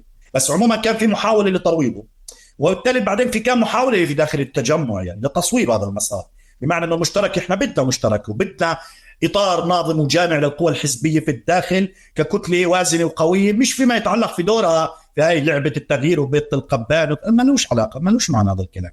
بمعنى انك كيف انت بتقدر الناس تتخيل حق يعني نفسها كجماعه سياسيه واحده في مثل هذه الظروف انها تطرح خيارات للناس، ولكن للاسف الشديد هذا الموضوع كله تم استثماره في المكان الخطا، وشفنا وين وصلنا. والاخطر من هيك انه ما بوقفون، هذا الاخطر، مش انها التجربه بتفشل وبيخلص الموضوع. التجربه بتفشل ولكن مآلاتها بتراكم وبتخلق. تخيل الحركه الاسلاميه الجنوبيه واحد. شو الحركه الاسلاميه الجنوبيه؟ جمهورها ابناء شعبك، يعني هي حركه اصيله في مجتمعنا، تمام. وتاريخيا هي جزء من الحركه الاسلاميه قبل الانشقاق في التسعينيات، في اواسط التسعينيات. طب احنا التجمع الوطني الديمقراطي قبل سنوات كان تحالفنا ثنائي في تجربه الانتخابات اظن 2019 مع الحركه الجنوبيه. طب شو هذا التحول اللي صار في الجاي؟ وبالتالي انت شو اللي بتحذر منه؟ بيجيك حدا بيجي بيقول لك احنا بدنا نأثر ظروفنا والى اخره، بحاول يبرر لك. بس وين مشكلتنا احمد في الداخل؟ احنا هاي مشكلتي الشخصيه. انا احيانا تراجعك عن بعض المقولات السياسيه، انه احيانا التفسير بوقعك في خط في تعرف في مطب التبرير. يعني زي لما عن خصوصيتنا والواقع، او لماذا هذا الصمت في ظل طوفان الاقصى في الداخل. اشكاليتك انك لما بتحاول تفسر تصير كانك بتبرر، فبضطر تسكت احيانا. تمام؟ لانه في شيء له علاقه بكونك انت داخل، يعني مش انه في شيء. تمام؟ يعني احنا فلسطينيين كلياتنا، بس من موقع وجودنا بالادوات اللي بنشغل علينا فيها بدرجات مختلفه، بس في شيء ممكن تفسيره. بس اشكاليه التاريخيين انه بوقعك كانك انت بتحاول تعطي تبرير، بظل بالذات في خصوص في الاحداث الراهنه الكبرى زي حادثه هيك. وبالتالي بدات تتراكم حاله من بعدين اجت احمد السياق العربي. كلما ما يتم الانتباه عندنا بالذات عندنا في الداخل لموضوع اثر الربيع العربي والثورات المضاده عليه. بمعنى احمد في شغله مهمه جدا، العرب في الداخل تاريخيا من ايام عبد الناصر، من ما بعد نكبه عام 1948، العرب لا يتاثروا نعم بالمعنى المادي بمحيطهم العربي في المنطقه، ما في تاثير بالمعنى المادي صحيح، بس بالمعنى المعنوي كثير مساله كثير مهمه.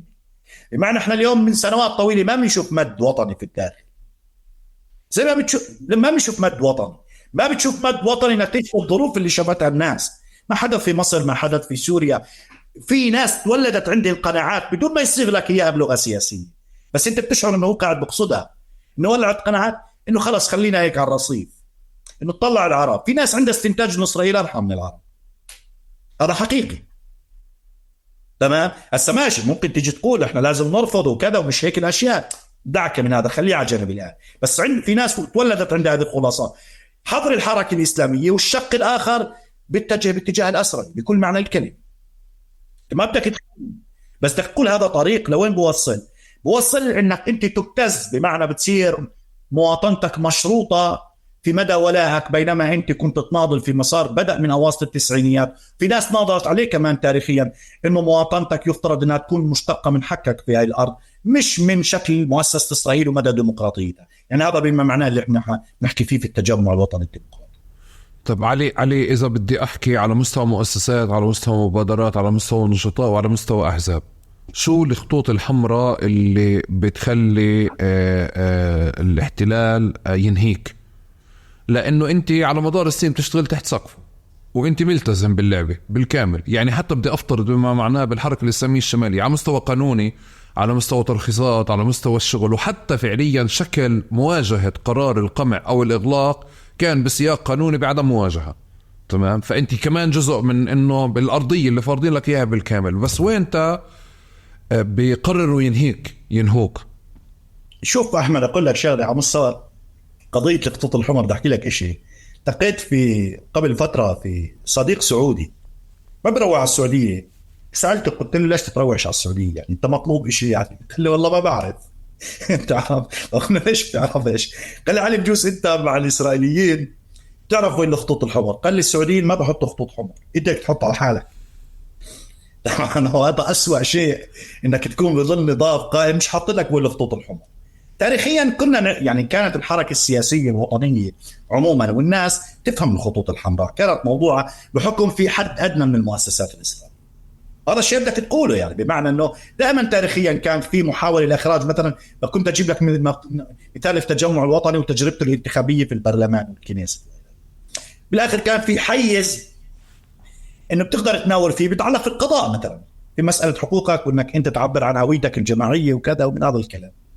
ولكن هذا الحيز عم بيضيق وبختنك في ظل تطابق الدولة، تطابق تام ما بين المجتمع والصهيوني في السنوات الأخيرة بشكل غير مسبوق. يعني نعم في تحولات باتجاه بتضيق الآن. سؤال إنهائنا، أنا ما بشوف سؤال إنهائنا بمعنى شو إنهائك، إنهائك بالمعنى السياسي، بالمعنى الاجتماعي، بالمعنى الحيوي بوصفك جماعة سياسية من سكان هاي الأرض وأهل البلاد وامتداد تاريخ للشعب الفلسطيني. هذا شيء مرتبط في سؤال الأرض. سؤال الأرض تعرف إحنا الآن لما تطرح الأرض أول شيء ممكن يخطر لشريحة واسعة من الناس عندنا في الجيل في 48 قطعة البناء. تخيل الأرض قديش ضاقت بالمعنى. وبين مفهومها كفضاء، بين مفهومها كامتداد، بين مفهومها كعلاقة حية بعلاقة الإنسان بمكانه ومحيطه، مش بس في معاشه. تمام، هذا مسار آخر. بس عموما تحديدا ما بعد أحمد طوفان الأقصى صار صعب عليك تميز الخطوط الحمراء حقيقة. هل كنت قادر تميزها بهبة أيار؟ يعني بهبة أيار شوف، ما بعدها المسار اللي اتخذته المؤسسة الإسرائيلية والأجهزة اتجاه الملاحقة واتجاه المسار القضائي اللي بيتعلق في مجموعة في لوائح اتهام أكثر من 400 اتهام في عام 2022، بدأت تنتبه إنه الخطوط الحمراء صعب تشوف أحيانا. تخيل شاب من عكا لأنه يعني تفاعل وتضامن ونزل على الشارع وإلى آخره، 17 سنة بنحكي مع أحمد، هذا السنة الماضية. يعني شيء كان صدم الناس، في شيء صادم. لأن بس انت علي شوي. اول اشي بدي اسالك، بدك تجاوبني على سؤالين بس. ليه انتم بتسموه هبة ايار؟ ليه كل الكوكب بيحكي هبة الشيخ جراح، سيف القدس؟ تمام، هذول معركتين كبار، وبعدين في هبة ايار زي هبة اكتوبر. ليه يعني؟ اسهل شغله جاوبك، قلت لك هاي والله خصوصيه انا قلت لك هو انا مرات بسال سؤال بسيط فعلا، انه احنا تعرف مساله الاجماع في المعجم وفي القاموس دائما عندنا اشكال. ما سيف القدس ايضا، وهبة الكرامه، وهبة ايار، يعني مش الداخل لحاله بسمي، الكل يعني بسمي، بس مش كده. ما في زي ما احداث اكتوبر احنا كنا نسميها وبعدين هبة. لا مش مزبوط. ثواني، انت بتقدر تقول الاسلاميين في فلسطين بيحكوا عن هذيك الفتره سيف القدس، تمام؟ الناس اللي بتفضل تتبنى مقوله انه بلش الاشي من الشيخ جراح وكان يتمحور حولها بيحكوا الشيخ جراح. الوحيدين اللي بيحكوا عن شيء جغرافي هم هبة أيار. يعني هبة أيار فيش شيء، مش مشمولة بالقدس وتمام وشيخ جراح وضفي. لا، هبة الشيخ جراح بمجد الكروم صار كذا، بالناصري صار كذا، ما شفتش بحيفا ايش صار. بقية الكوكب هذا لا، هذا مش هبة أيار. طيب على كل نسمع، خلينا بثنائية بتتعلق بين واقعنا وعلاقه واللي قاعد بيصير فيما يتعلق مع الدولة. أحسن هاي الثنائيات تعرف الفرعية اللي بتكون موجودة. لا ما هي انا بتساعدني افهم شيء كتير. بتعلق بتفاعلات كمان الناس مثلا على وسائل التواصل الاجتماعي او عدم تفاعلات. السبب احمد، السبب انت انتبه، احنا حتى لما بنكتب احيانا نستخدم التعبيرين التسميتين، هبة ايار، هبة اكتوبر، عفوا هبة ايار، هبة الكرامة، واحيانا سيف القدس. تمام، الان انتبه لشغله، واحد من أسباب هذا الإشكال له علاقة بأنه ما في كان تنظيم وقوى منظمة اللي تصير خطاب أو إنها كانت بمستوى المرحلة، فتركت الأشياء بالمساحات الاجتماعية، بالمساحات الشبابية وبالسوشيال ميديا، وبالتالي أطلقت تسميات مختلفة. الآن هذا مش إشكال كبير يعني، بس هذا جوابه الحقيقي ببساطة، إنه ما كان في تيار ناظم ينظم العملية أو بمستوى اللحظة اللي بتتعلق في هبة أيار بمستواها اللي يصير خطاب بمستوى موقف الناس وبمستوى غضب الناس. وبالتالي انت يعني كيف انت سميت الانتفاضة الثانية هبة الأقصى؟ في ظل وجود تنظيمات وفي ظل وجود قيادة سياسية والى اخره اللي بتخلق القاموس للناس، هي مسألة أساسية يعني. فانت عشان هيك بتشوف انه الناس ولاحقا احمد تعرف انت في هون شغله كثير مهم، انه مسألة إنه لما نسأل عن الصمت في الداخل، هو المفروض ما في صمت داخل، هو في صمت عام المنطقة العربية كلها فيما يتعلق في طوفان الأقصى والإبادة الجماعية الآن اللي بيشنها الاحتلال على أهلنا في غزة. المسألة بتتعلق إنه مسألة إنه شو الداخل، وضعية الداخل هذا خير. طبعا الناس على أي مسطرة بتقيس على مسطرة هبة أيار، هبة الكرامة، سيف القدس. تمام، بمعنى إنه كان في التحاق وموقف تاريخيا الخريطة الاحتجاج تمددت بشكل غير مسبوق عن تاريخ سؤال الاحتجاج في الداخل، وصل لمناطق في تاريخيا مش ألف باء كانت انها بتحتج وبتطلع على الشارع الناس فيها. هاي مسألة احنا بنعرفها في الداخل أحمد، بمعنى انه الخرائط تبعت حركة الاحتجاج والغضب وسؤال الغضب وكل هذا والعصيان كله تاريخيا بنعرف الخرائط انه بتتحرك في مساحات معينة. تمام، تعبر عن الداخل ككل، بس هي بتتحرك، بس استقلالها موجود في اماكن. لا، المره هي كان عندنا بال 2021 في هبه أيار كان عملية رقعة الاحتجاج متسعة، اتسعت لمناطق ما كانتش معروف إنها بتكون بهذا المعنى. عشان هيك بنقيس الصمت اليوم على هذيك المرحلة. مزبوط. عشان هيك هون في محطة كتير مهمة لي أفهمها ونقيمها بشكل موضوعي.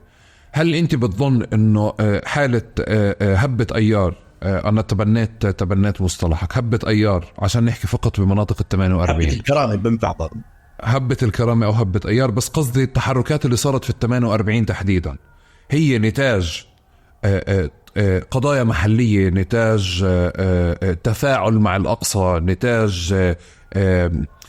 نتاج الشغل على شغل المؤسسات والحركة الوطنية، نتاج الجريمة.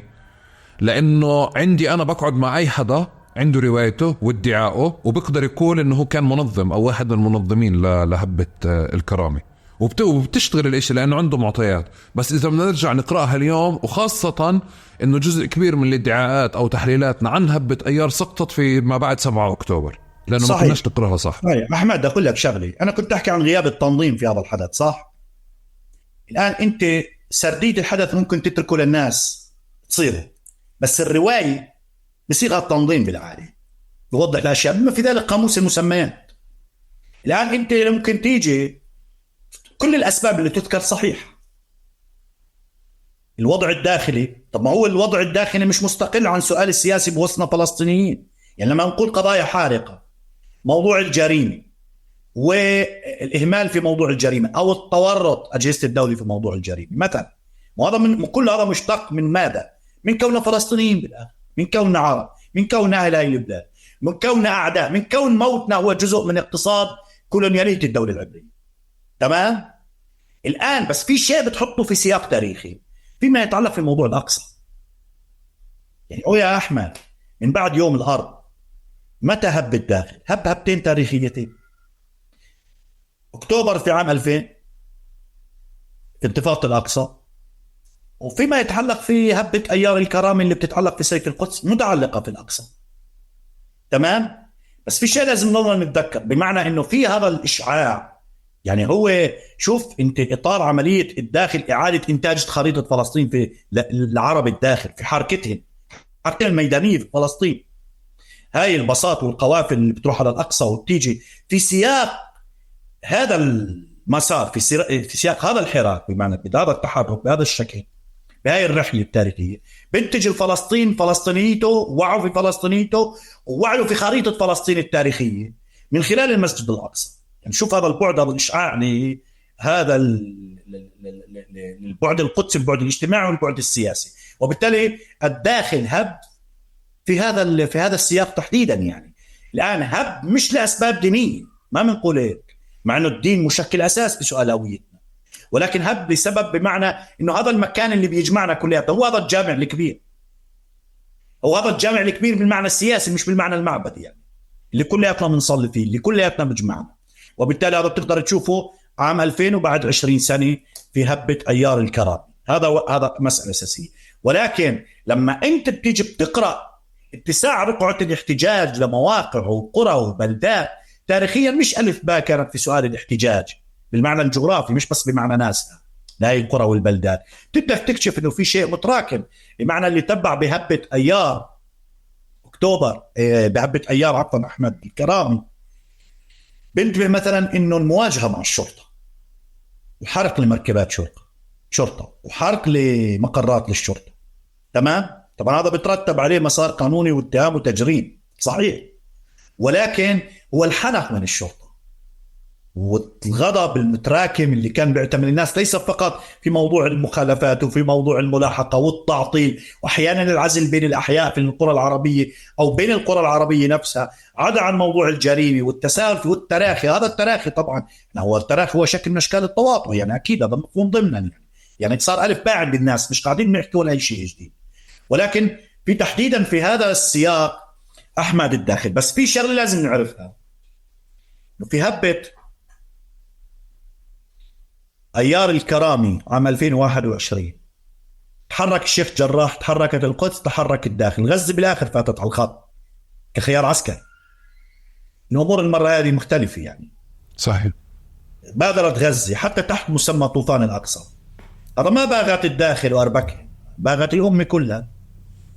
وما بجي أقول ليش داخل صمت، وصمت الأمة كلياتها هذا المزعج المدوي هو الإشكال الكبير. أنا الداخل قلت لك أحمد إذا بقعد أفسر بصير كأني ببرر، بس ممكن أعطي تفسيرات إلها علاقة هو شو المساطر اللي أنت بتقيس عليها لما تيجي تسأل الداخل.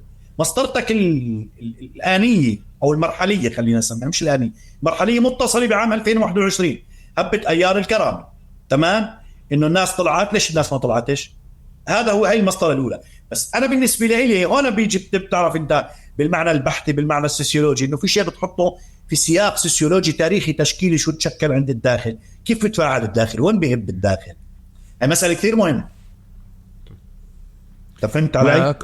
معك ومتفق معك، بس في فصل هون بدي قبل ما انتقل ل 7 أكتوبر، لأنه بتصير الإجابة على كل ما يتعلق فيه أسهل، خاصة التوقعات من ال 48. ملف الجريمة عادة بيتم تقديمه علي زي ما قلت لك، بتقدر تشرب قهوة تدخن براحتك أنت، إحنا مطولين لأنه خليني إياك يا فعشان أكسبك أنا فعليا بالحوار هذا. ملف الجريمة علي بشكل أساسي بيتم تقديمه زي كأنه ضرب للمجتمع، تمام؟ وبتعرف في سياقات لإله يعني التاريخية، أو بنرجع يمكن 20 ل 30 سنة بنقدر نعرف كيف انتقلت رؤوس الجريمة من إلى عن على وصلنا لصارت بهذه الأماكن، تمام؟ وفي إشي بنحب نشوفه، يمكن إنه الشباب هو اللي بيديرهم كلهم، بس كمان مش قاعدين بنشوف التفاعلات اللي بتصير عند الشباب نفسها، اللي هي فعليا عم بتفرغ جزء من القمع اللي انت قاعد بتحكي عنه من المؤسسات نفسها بهذا الشكل، واللي هو بالآخر بنعكس بشكل داخلي. بس بحس انه قراءة هبة أيار كمان بالهجوم على أماكن أو على نقاط أو على أشياء ما صارت بشكل عنيف وأعلى من المستوى. شو يعني أنك أنت تهجم على حي مستوطنين يعني لأنهم ضربوا ابنك؟ يعني هذا مش إشي، هون في إشي فارق. الفارق الوحيد اللي فيه قضية الجريمة.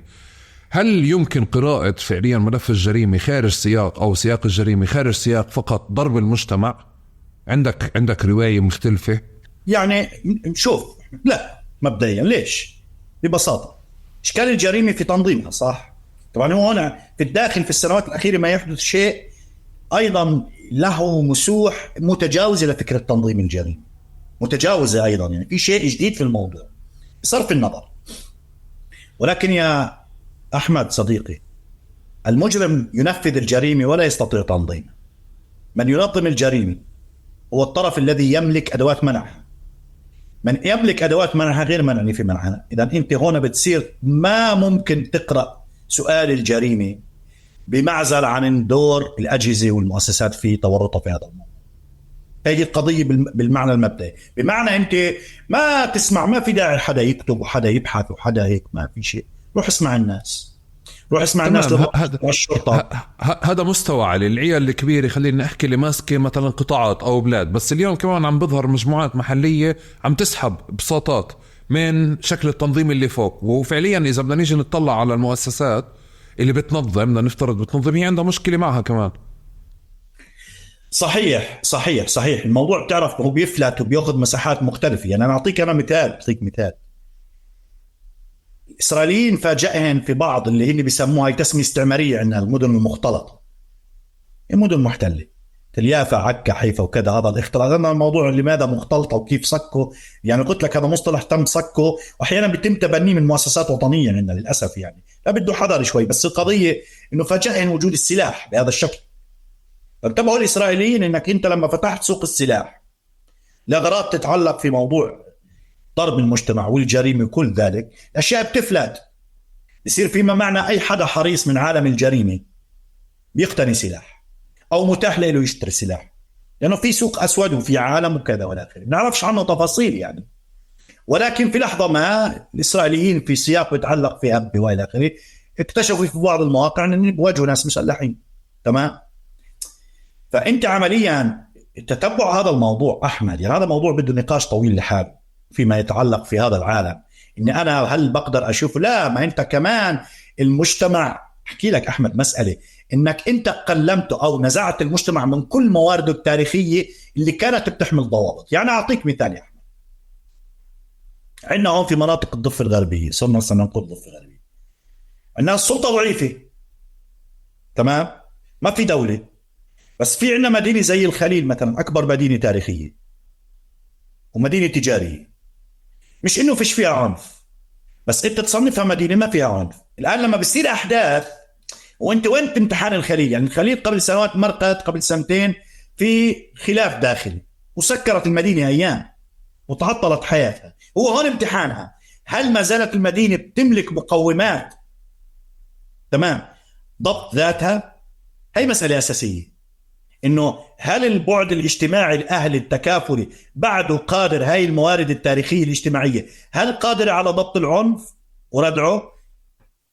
بامتحان الخليل نعم صار في قصة، بس إيش بمعنى بيكون في للخلاف قوية بصرف النظر قديش الناس بتحكي ومصداقية الخلاف على الموضوع، بس في بعد موارد اجتماعية ناس قادر انها تضبط الوضع من شان ما يتحول. انت شو مشكلتك مع سؤال العنف؟ تمأسس في الداخل، تمأسس بمعنى صار سؤال متصل بالاقتصاد بالعمل.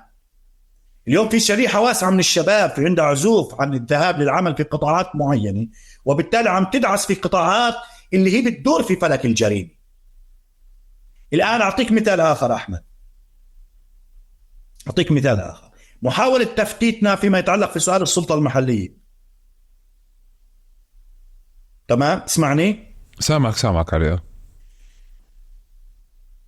قضية سؤال السلطة المحلية في البلدات العربية تاريخيا كان في اشتغال على شرخ الناس ونقسم بشكل وشائج عائلي طائفي إلى آخره. تمام. كنا نشوف أنه هذا جزء من سياق استعماري، الآن هذا له جذوره له أصالته فينا، بس الآن تم استخدامه واستغلاله وبعدين محاولة مأسسته. تمام صحيح. بس شوف بدي أعطيك مثال أحمد، ذروة الاحتقان العائلي الحمائلي في الداخل بيصير متى؟ في الانتخابات السلطات المحلية صح؟ وتحديدا في يوم الانتخابات. ولكن الجرائم تكاد تكون شبه معدومة. لماذا؟ لأنه هاي البنية الوشائجية اللي بتتعصب هي أيضا بنية لا زالت بتملك مقومات ضبط عنفها، ضبط عصبيتها، العائلة نفسها. وبالتالي فيما يتعلق تاريخيا ما كان في عندنا جريمة في الداخل، تاريخيا كان في عندنا حالات تؤدي إلى جرائم نتيجة خلافات مختلفة في سياقات اجتماعية. تمام. ولكن كان في موارد اجتماعية قادرة على المستوى المرجعي الاجتماعي قادرة على ضبط. الآن هذا كله تم ماذا؟ تم إيش؟ تم انتزاعه منا بالمعنى الاجتماعي، حتى معاش الداخل. ما هو كلها عملية بروسيس، يعني عملية تاريخية فيما يتعلق في شكل العمل وسوق العمل، طبيعة الاشتغال والأنماط. يعني العمل شو الداخل عمليا؟ الداخل انتقلوا ما بعد النكبة من فلاحين إلى عمال، بعدين بدوا شوي في قطاع الخدمات. يعني هذا هو الثيم التاريخي اللي بيشكل سؤال المعاش وسوق العمل. علي معلش، بسياق هبة أيار شكل المواجهة. قبل شوي أنت بتقول إنه فعليا فلان لفلان أو إكس من الناس راح 17 سنة لأنه نزل يتظاهر أو نزل يرفض. شكل الرفض في هبة أيار تحديدا، أو شكل الرفض القمع خليني أحكي، تمام، اللي ظهر من الشباب بالشارع جديد. الآن إذا بدنا نيجي نتطلع على المشهد ككل، ممكن نيجي نتطلع، بحاول من هون أدور على قراءة تانية أكتر من فكرة شرعنة وجود الجريمة أو إعادة تقديمها بشكل إيجابي، مش هذا قصدي، بس بحاول أشوف الرابط فعليا اللي بيخلينا ساهمت بشكل ما بفكرة الشجاعة لحرق أقسام شرطة من مكان، ومن مكان تاني كمان رافعة سقف التوقعات من 48 اليوم، يعني على الجهتين. لأنه أنت عندك فعليا لما بتيجي بتشوف الربط ما بين الداخل اليوم على مستوى جريمة منظمة وتجار سلاح في الضفة مثلا. بتعرف الضفة فيش شيء بتخبى، القصص بالشوارع بتكون، فبنحكى الكارلوهات من وين عم تيجي، ولا التصنيع المحلي من وين بيجي، ولا كذا. ما هذا نفس السياق. وإشي تاني، أنت بتلاقي حدا على تويتر قاعد بكتب إخواننا في 48 كنا نتوقع فيكم خيرا بقضية السلاح اللي موجود، تمام، وبتطلع قضية مقتل صبي فبعتب أكثر وأكثر. ففي مشهد هون بعتقد فكرة قصور فعليا قراءته على فكرة بس ضرب المجتمع. بحس إنه هو بس بنحكي على واجهة أو جهة أو جانب منه، بس مش كل الجوانب. ومن هون بجرب أدور على شيء تاني يعني معك. صحيح أحمد. يعني أنا أقول لك شغلة واحدة، لما كنا نحاول نسمع الناس في موضوع هبة أيار الكرامة ب 2021، كنت تعرف تشوف كل بلدة الناس أو كل قرية أو بلد صار فيها موقف احتجاج، غضب، حرب، اشتباك، بتلاقي إن كل حدا عنده حكايته الخاصة فيه. يعني في شيء مشتق من شيء متراكم يتعلق في مجموعة من البلد أو أهل البلد عموما، شو مروا فيه كذا والآخر. يعني هو كل مكان كل بلد فيه له حكاية، بس كله هذا كلياته في سياق ماذا؟ في سياق سيستم واحد أحمد، يعني في سياق مايسترو واحد اللي هو سياسات الدولة المتراكمة تاريخيا. الآن في شيء اللي ممكن تشوف أنت بشكل مباشر وبشكل عام، وفي شيء اللي أنت ممكن إذا بدك تفحص فيه وتحفر فيه عشان تشوفه كيف بتطل من سؤال المعاش، كيف بتطل من سؤال الأرض، كيف بتطل من سؤال الفضاء، كيف بتطل من سؤال اللي بيتعلق في حياة الناس والضائقة، حتى في سؤال المعاش الاقتصاد. يعني في أسباب كثيرة متراكمة ومتشكلة، بس بمعنى الضرب وتفتيت المجتمع، لأنه في سردية هذا الموضوع، لأنه في قرار كان تاريخي أحمد في هذا الموضوع. ما بعد طبعا هو في له مسار تاريخي متراكم، بس ما بعد الانتفاضة الثانية في شيء تم اتخذ فيه قرار، بمعنى السياسات اللي بيتم الاشتغال عليها، انه وين يوصل الداخل ووين يروح الداخل، او قديش في مؤسسات ومقومات وموارد اجتماعية وسياسية اللي بيقدر الداخل يرتب اموره او يواجه كل التحديات والضغوطات. لان احنا في لنا ملفات لم تعد المؤسسات ولا القيادات قادرة تواجهها إلا إذا بيكون في قرار بتفعيل المجتمع وموارده، إنه فيما يتعلق في سؤال تعرف أحمد، إحنا ليش موضوع أقول لك شغلة، موضوع الجريمة هو تعرف الجريمة مش مقياس لا قضية تخلف المجتمع ولا لا تراجعه ولا لا، مش علاقة. بمعنى إنه في مجتمعات تتصالح مع الجريمة، يعني أنت بتيجي بتقرأ سياق الجريمة في المجتمع زي المجتمع الأمريكي مثلا، انها موجوده والمجتمع متصالح انها موجوده، خلاص تمام، انه كل كذا دقيقه بالمعدل بموت شخص قتل، تمام. بس احنا مجتمع يعني اضعف من انه يقدر يتصالح معها. تعرف ليش احمد؟ احنا قلت لك بنيتنا السوسيولوجيه التاريخيه مجموعه قرى وبلدات من الفلاحين ضلت في الداخل، كل حدا بينقتل بتعرف اهله، تمام، او بيطلع حدا من اقاربه تعرفه، صديق عندك على الفيسبوك وكذا. يعني الشعب اشبه بحمول كبير، احنا شعبنا كله حمول كبير، تمام. فبنهز المجتمع، بنهز المجتمع، فهو اضعف من انه يتصالح معها، وبنفس الوقت بمنزوع من موارده اللي يقدر يواجهها. طب الان ما هو في مستويات احمد، بيصير اللي بيملك الادوات، واللي يملك النعم، واللي بيملك الادوات ما بده يمنعها. لا بل انت لما تشوف بتسمع روايات مختلفه وبتشوف التورط والتراخي.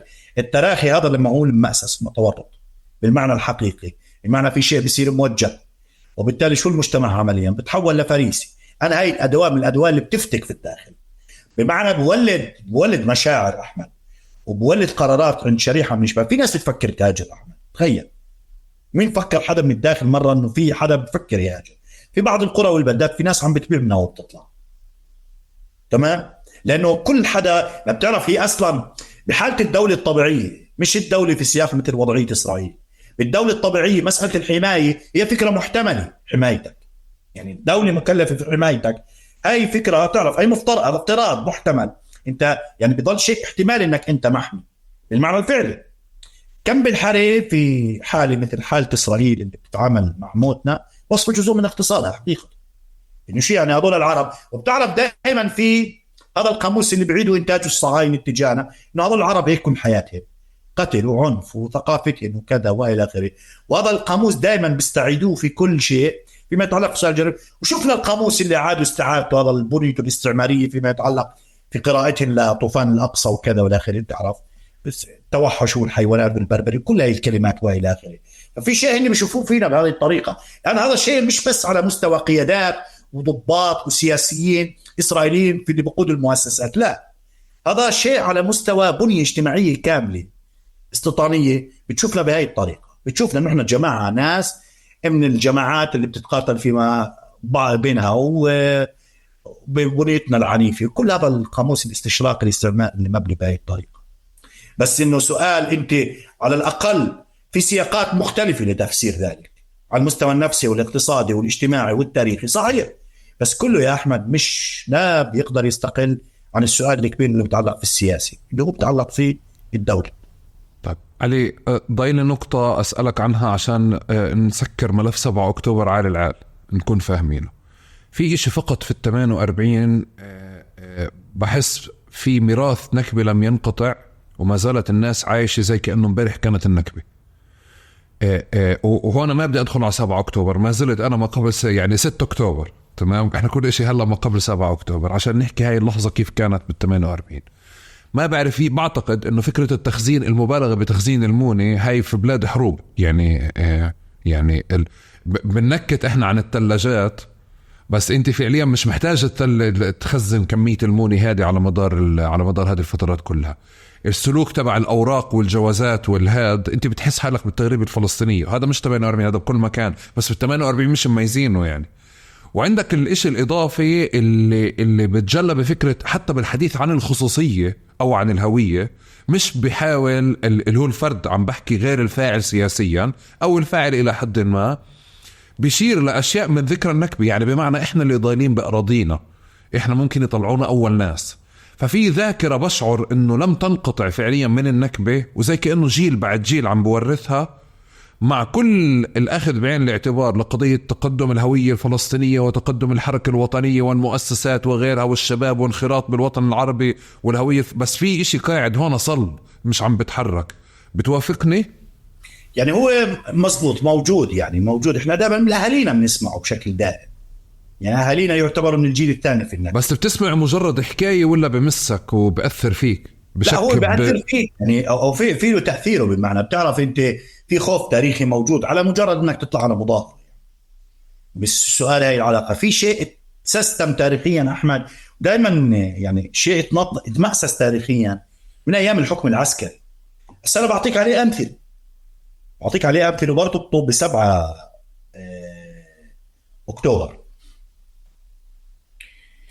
سؤال التفاعل في الداخل، في أي سياقات بتفاعل الداخل؟ سؤال الضحية طبعا، هاي مسألة كثير مهمة. كيف؟ طبعا احنا عندنا الفلسطينيين، عندنا هاي الثيم التاريخي اللي بنحاول ننتج أنفسنا بوسطنا ضحايا. الآن احنا ضحايا، بس إنه خطابك ينتج، يعني إنك تنتج خطاب اللي مش يقدرش يشوف الفلسطيني إلا ضحية، هذا إشكال. الفلسطيني فاعل، الفلسطيني قاتل، الفلسطيني قاوم، حاول يواجه الاستعمار البريطاني بال36. الآن فشل ثورته في الثلاثينيات أدت إلى نكبته، ولكن هذا في سياق بوصفه فاعل الفلسطيني، مش بوصفه حدا بس بيوقع عليه الفعل. ولكن ما بعد النكبة تم إنتاج خطاب الضحية، وتحديدا عندنا في الداخل. تخيل هذول الناس يعني إنه أبقوا عليه للمنتصرين وانقطعوا عن كل امتداد من فضائل الجغرافي كذا، فتشكلت كثير أشياء اللي هي بشكل أو بآخر بتصير في تفاصيل بدون ما تحكي بالسياسة، في تفاصيل في سياقات مختلفة، بتصير تنتبه كيف الفلسطيني بينتج نفسه في الداخل كان تاريخيا. هذا يتسرب باللاوعي. فيما يتعلق مثلا في سؤال خلينا أقول لك مثلا في سؤال موضوع السلاح، لما إحنا بنسمع عن حدا حمل سلاح قام في فعل، كيف الناس تصير ردة فعلها؟ بمعنى إنه خليني أعطيك مثال، دائما هذا المثال أكثر من مرة استخدمته. وين بتفاعل الداخل مع سؤال الضحية؟ إن أنا بتفاعل بس شرط إن أنا أكون ضحية. إذا كان الفلسطيني فاعل برتبك الداخل، بالذات الفلسطيني الداخل. أنا بتذكر قضية نشأة ملحم.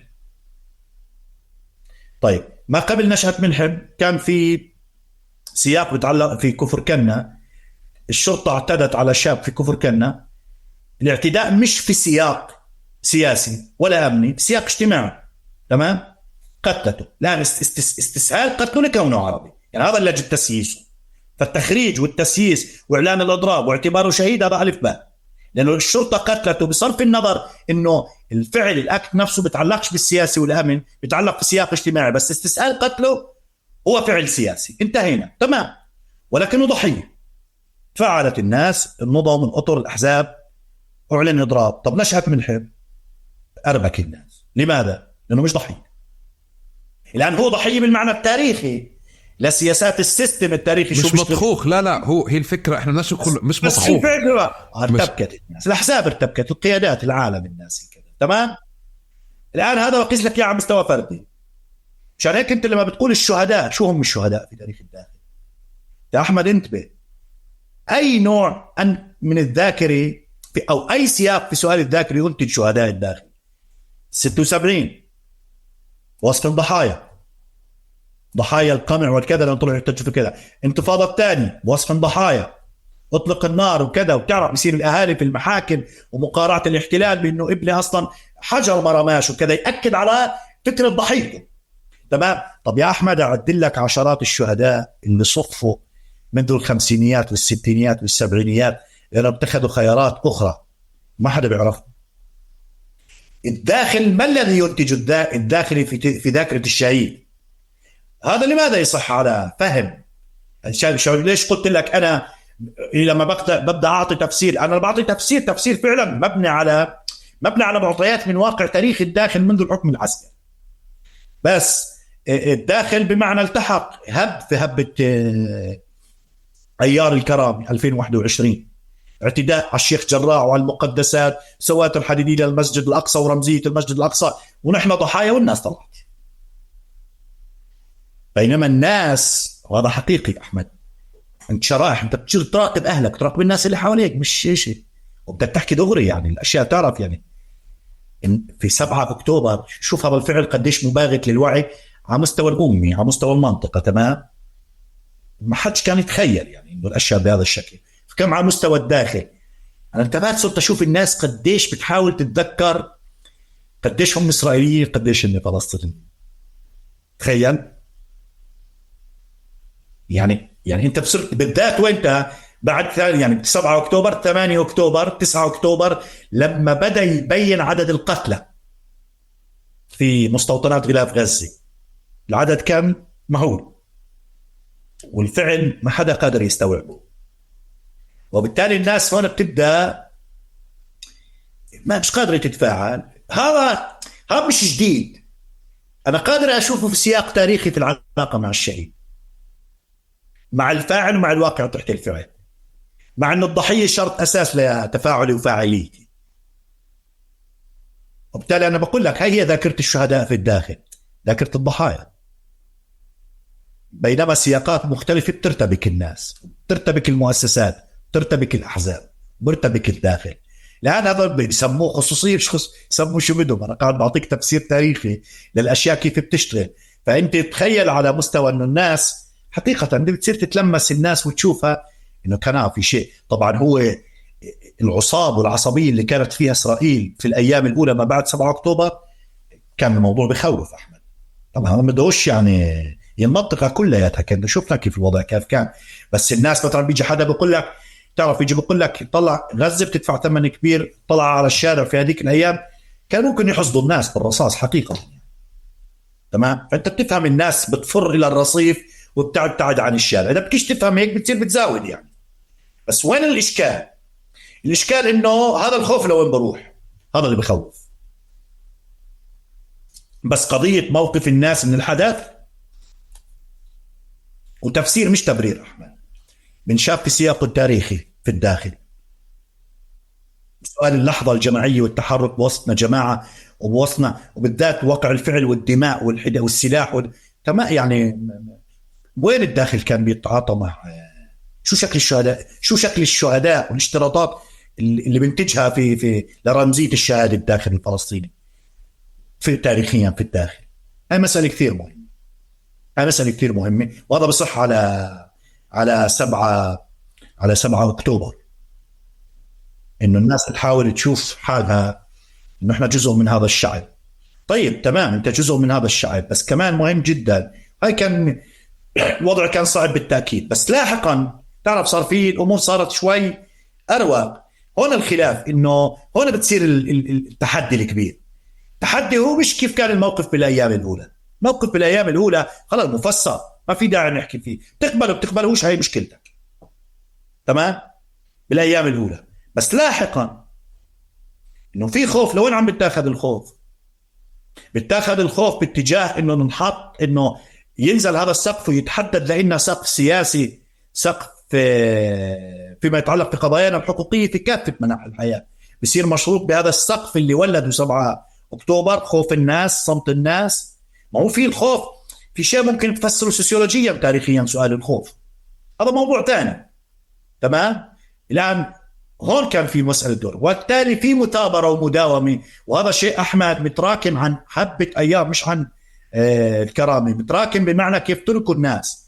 دور الأحزاب السياسية، دور القيادات، الأطر الناظمي، أي جسم من لجنة المتابعة ونزل كأكبر جسم تمثيلي في الداخل، انه تركت الناس الشباب المعتقلين والمطاردين والملاحقين اللي كانوا على اثر هبة ايار الكرامة، خضعوا عليك احكام وتركتهم الناس، ولت حالة من الاحباط عند الناس فعلا حقيقي. وبالتالي اجى 7 اكتوبر بهذا الشكل.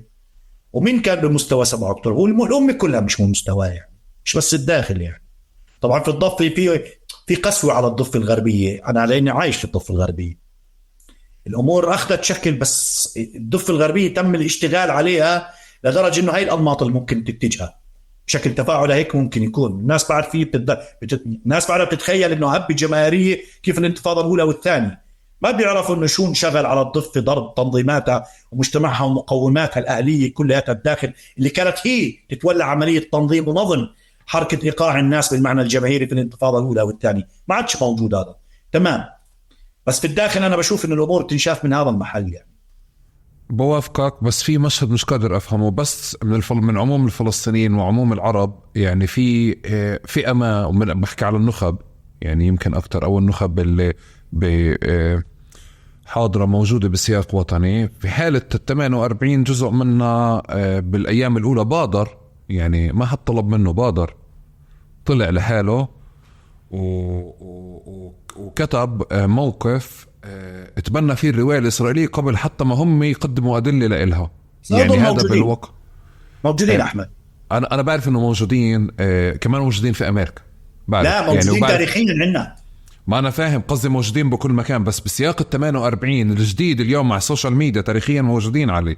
بس أنت فعليا قاعد بتطلع على التايم لاين تبعك كله بنع شهداء، وبكون راحت على غزة أو انضربت غزة أو كذا، وبيطلع لك فعليا واحد أو سكرين شوت طال على واحد يعني عليه العين بفتي وبكتب وبحكي وكذا، بتبحبش بالقصة، بتلاقيش إنه في حدا طلب منه، بس هو بادر فعليا على إنه يربط الإشي بداعش أو يحكي لك عن الأخلاق والإنسانية. وال هدول شو حجمهم؟ هدول مين؟ وشوف هذول، خلينا أقول لك شغله واحدة تعطيك عن موضوع الحرب. وجود عربي بيبرر الحرب تاريخيا، وتعرف التاريخ بيضل أداة تفسير مش ماضي. التاريخ مش قضية ماضي، قضية أداة تفسير في فهم كل الأشياء بتعلق. إسرائيل تاريخيا بتشن الحرب الاستباقية، يعني بتهاجر، سموه جيش دفاع، بس معناته التاريخية شن حروب. ما يميز في ما بعد 7 أكتوبر، الرد على 7 أكتوبر في الحرب الوحشية، إن إسرائيل كانت أول مرة تاريخيا بتشن حرب رد على هجوم إلى حد ما. انسى حرب 73 أكتوبر 1973، بس عموما كانت بتشن. طب انت تتخيل هاي الناس، هاي الأصوات تاريخيا موجودة، أصوات مؤسرة وأصوات انتهازية وأصوات متصاهنة عربية تاريخيا موجودة، كانت تبرر تاريخيا حروب لإسرائيل وعد أي عدوان تشنه إسرائيل على شعبنا، سواء كان في فلسطين أو خارج فلسطين، أو على عموم الشعوب العربية والدول العربية. فكم بالحالة أنت بتتحدث عن 7 أكتوبر هجوم مباغت بهذا الشكل بدون ما يكون في مسؤولية. طبعا في مسؤولية عليك أنت يا أحمد، هذا يجب أن لا يستخف فيه في الداخل. يعني الفلسطيني في الداخل يجب أن يكون واعي لقضية. أول شيء أنه يأخذ بعين الاعتبار أنه نعم هنالك بتعرف بصير في خطاب في مدنيين وفي عدد قتلى كان مهول في 7 أكتوبر وكذا، وإحنا بدناش حدا يموت، ما بدنا حدا يموت، بس بدك توضح للناس مسألة أساسية والناس تحكي فيه وما تنزل من سقفها، وبعدين يجي حدا ياخذها لمكان يصير يبتزها، وبالتالي تخلق مسار جديد او تراكم على مسار قائم حاليا بالاسرة السياسية. هو قضية انه في احتلال تاريخي غزة، يعني مش هيك ناس يجي على بالهم يعني. تمام؟ يعني انت احيانا بصير نقاشات يعني، وبصير في اختلاف في وجهات نظر ما، مثلا انه قضية شو رايك ب7 أكتوبر، شو رايك ب7 أكتوبر؟ انا يعني حدا استشارني 7 أكتوبر شو بعرف؟ انا بفهم شغلة واحدة، في احتلال. الآن الدول الطبيعية من حقها تدافع عن نفسها، الدول الطبيعية، والإنسان من حقه يدافع عن نفسه. السؤال الاحتلال والمحتل قديش بيجوز له بالشرائع وبالأعراف يدافع عن نفسه، هذا سؤال آخر. يعني هي غزة كانت محاصرة وكان في موت بطيء، فوتوك في نقاش إنه سهلوا لأنه صار في عمال يفوتوا يشتغلوا كذا. طب أنا ممكن غزاوي يحكي معي هيك، مش حدا من الدافع، تمام؟ صدق عم بدفع الثمن، بس أنت ليش عم تحكي هيك؟ خايف اسكت، فيش داعي خايف وتسمعني، بس خايف وبعدين تصير تبادر لعيش مش مطلوب منك، أو هو مش مطلوب منك. تمام؟ الآن أنا بعرف شو مسؤوليتي اتجاه إن أنا حامل للجنسية الإسرائيلية ومواطن، وبالتالي محكوم بشبكة من العلاقات والقوانين وإلى آخره، وفيها مسؤولية الموضوع. أكيد طبيعي صحيح، ما في خلاف في الموضوع. بس السؤال إنه في احتلال لغزة تاريخيا، وفي حصار، وفي سياسات، وفي عملية وعد لكل مسار فلسطيني، حتى هذا اللي كان بتسمى وطن على أراضي حدود 67، وكل هاي التطلعات والأحلام تبع الشعب الفلسطيني، كل شيء ابتلاع الضفة وضم. شو تركتوا انتم؟ شو تركتوا للشعب الفلسطيني؟ ومسار تطبيع مع دول عربية لتصفية قضية فلسطين بلا رجعة، يعني هيك تمام. وبعدين بيجيك حدا كأنه مجموعة زعران هجروا بين قوسين. لا، مش الأمور مش هيك. تمام، انت بتحمل مسؤولية، نعم عندك مسؤولية بالمعنى الإنساني، بالمعنى كذا تجاه ناس بتموت أو امرأة تموت أو إنسان مدني يموت، تمام، كله عظيم ماشي، ما في خلاف، وما عندي مشكلة. يعني لحدا إذا بدأ كان الحكي بيزعل مني، هاي مشكلته. ولكن انت مهمتك ووعيك التاريخي اساسا انك انت تحط الاشياء في سياقها السياسي. 7 اكتوبر المفروض ينحط في سياق سياسي. طيب، الايام الاولى كانت ايام صعبه احمد، كانت صعبه بمعنى المنطقه كلها كانت صعبه، كم بالحرب داخل. بس لاحقا السؤال هذا الوضع، السكوت وكذا والى اخره، وانه في اصرار مثلا عند لجنه المتابعه والاحزاب، تفهموا في البدايه، بس بعدين ما بعرفش ليش تتم المثابره والمداومه عليه، اني انا بدي اضطر اشتغل تحت طائله القانون. في شيء نزل في السقف احمد، وما بعرف هذا شو راح تكون تبعاته، راح تكون كثير صعب على الداخل عندنا. تمام. ف علي بالسياق هذا، هل كان فعلا في قرار عند الأحزاب والمؤسسات بعدم التفاعل مع الحدث؟ مش بدون ما تقعد مع بعضها، بس ضمنيا احمد الداخل في سرديه تاريخيه لفهمه في هذا الموضوع كيف بتفاعل. صدق بمعنى لما قلت لك، اخذت لك نموذج الشهاده والشهداء وكيف بتنتج السرديه وفي سؤال الضحيه وكذا، هذا شيء تاريخي موجود، بقدر اعطي عليه انت كثير يعني. تمام. بس الناس ارتبكت. طب ما احنا كلنا ارتبكنا يا احمد بكامل وعينا، يعني شو يعني انه شو في هون حدث كبير. يعني ما هو حدث كبير هسه، مش والله انه المستجوب بالداخل والداخل كيف شاف الامه كلها. احنا مستوعب يعني قديش يعني ابن الضفه والقدس شو كيف كان، يعني كيف كان الكل ارتبك. طبعا في شيء بباغة الوعي بفوق سقف التوقعات، ما هي الأجهزة والدولة والدول والمنطقة كله كان. بس علي كمان بدي أقطعهم معلش. في الحدث الأول اللي هو أول أسبوع، أنا بالنسبة لي هون ما في عطب على حدا، في حدا ما كانش فاهم، يعني الكوكب كله ما كان فاهم، والجماعة الكل كان بانتظار رواية انه طب وبعدين. يعني حتى فعليا اول 3-4 ايام بس نتذكرهم اليوم، احنا مش عارفين اذا الشباب دخلوا جوا بدهم يكملوا ولا بدهم يرجعوا، ولا في اشتباكات مستمرة ولا فيش اشتباكات مستمرة، ومش عارفين فعليا شو بدهم يعملوا. بعدين لما بلشت الإبادة بعدين صار حدث إنساني. يعني هون احنا دخلنا بمرحلة اللي هو الاشي اللي هو الكل بحبه، الكل سهل، الكل سلس، الضفة والقدس وال48 وبرا طفل، تعرف في أكتر من مدخل حلو وسلس. يعني ما أنا آسف إني بحكي بهاي اللغة، بس فعليا هيك الإشي بالآخر للأسف بصير. يعني في صور أطفال، في صور مرأة، لماذا تقتلون هذا الشخص البريء، لماذا، كل هدول موجودين، ولكن أنت بتشوف إنه في عدم تفاعل بسياق الضفة. قادر أفهمه لأني أنا منه، يعني هيك قادر أفهمه فعليا. مش كمان بحكي لك بشكل واضح، بس مش قادر أفهم حتى اللحظة إنه نقابة الأطباء اللي هي بالنسبة لنا جهاز منظم، ونقابة المحامين، نقابة الأطباء بالأكثر علي، كانت مسكرة مستشفيات ما قبل 7 أكتوبر عشان الراتب. أنا أعطيك أنا أقول لك شو اللي صار بالضبط. الأسبوع الأول خلينا نقول متفقين إنه ما حداش فاهم شو فيه. أول شيء القيادات، الأحزاب، المؤسسات العربية في الداخل، التصرف يعني تبني خوف الناس بالمعنى الحرفي كان إشكالي الأسابيع اللي لاحقها، بمعنى النهي عن النفس، وإذا بده يكون في تحرك بحذر شديد ومشروط بطائلة القانون. تمام، حتى على مستوى وقفي. يعني هذا جزء، وهذا جزء من مسار متراكم من هذا الإخفاق عند الأحزاب وعند المؤسسات منذ ما قبل ذلك، يعني منذ غيار هبة الكرامة ومن قبل ذلك أيضا. بس كمان أحمد الناس، الحدث في غزة والحرب والقتل الوحشي اللي كان في الأسابيع الأولى وبعده مستمر كان طاغي على كل الصورة. بس أنت ما تتخيل حجم الملاحقات اللي صارت. كم الافواه. الاطباء اللي تعرضوا لعمليات مساءله واستجواب، طلاب الجامعات، انت بتحكي على عشرات الطلاب اللي تعرضوا لموضوع المساءله ولموضوع الضبط، وكل هذا بيتعلق على مجرد تفاعل بمنشور. علي انت بتناقش افراد، انا بناقش مؤسسات، انا بناقش الاحزاب، لجنه المتابعه. انا بالنسبه لي ما في عتب على طبيب موجود جوا مستشفى، هو بحكم المعتقل اصلا كل ممنوع انسان في موقع يسافر، مؤسسه ممنوع وحزب يغيب. احمد فردا وتصرف. تعرف انت فاهم علي شو اللي صار يعني؟ لا مش فاهم. لا انا بقول لك شو اللي بقول لك اياه، لانه انت زي تيجي زي لجنه المتابعه، ما كان في لجنه متابعه، ما في. بمعنى غير انها هي مفرغه من مضمونها ومن دورها الوظيفي التاريخي شو المفروض تكون عليه كجسم تمثيلي في هاي اللحظه التاريخيه. لا تمام، كالقيادات تصرفوا كافراد، وبالتالي تبنوا خوف الناس بالمطلق بهذا الشكل بهذا المعنى. لانك انت شفت هاي الحاله من الارباك وهذا حاله من الصمت والمراكمه عليه. ما وقفش هون، وقف انه طلعوا ناس اللي صاروا يبرروا لاسرائيل وصاروا ياخذوا الناس لتان، وبتطلع نقابات واطباء وبوقعوا وكذا والى اخره. وفي شيء يعني اللي فعلا حقيقي. يعني انت الان تسال سؤال، انا بتفق معك فيما يتعلق انه لو وين بتاخذ هذا الخوف وهذا الارباك تبع الناس؟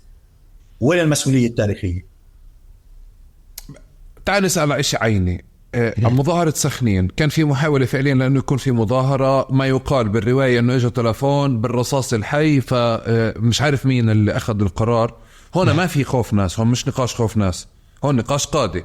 إجوا بدهم ينظموا إشي، تمام، إجاهم تلفون قالوا لهم بالرصاص الحي، كنسلوا الإشي. أنت بتحس هذا قرار بظرفه بكل الظروف الداخلية ب 48 وخارجها بمؤسسات وغيرها كان قرار صائب؟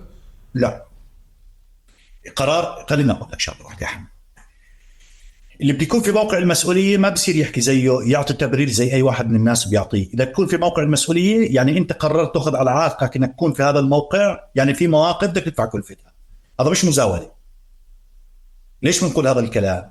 بمعنى انه المسؤوليه عليك التاريخيه. ما احنا رجعنا من قبل 7 اكتوبر وحكينا عن هبه ايار الكرامي، وتحدثنا عن شو معنات قياده مش بمستوى اللحظه، وشو بترتب هذا عليه. وشفنا بعدين المأساة اللي صارت في موضوع الملاحقات وموضوع لوائح الاتهام لعشرات الشباب.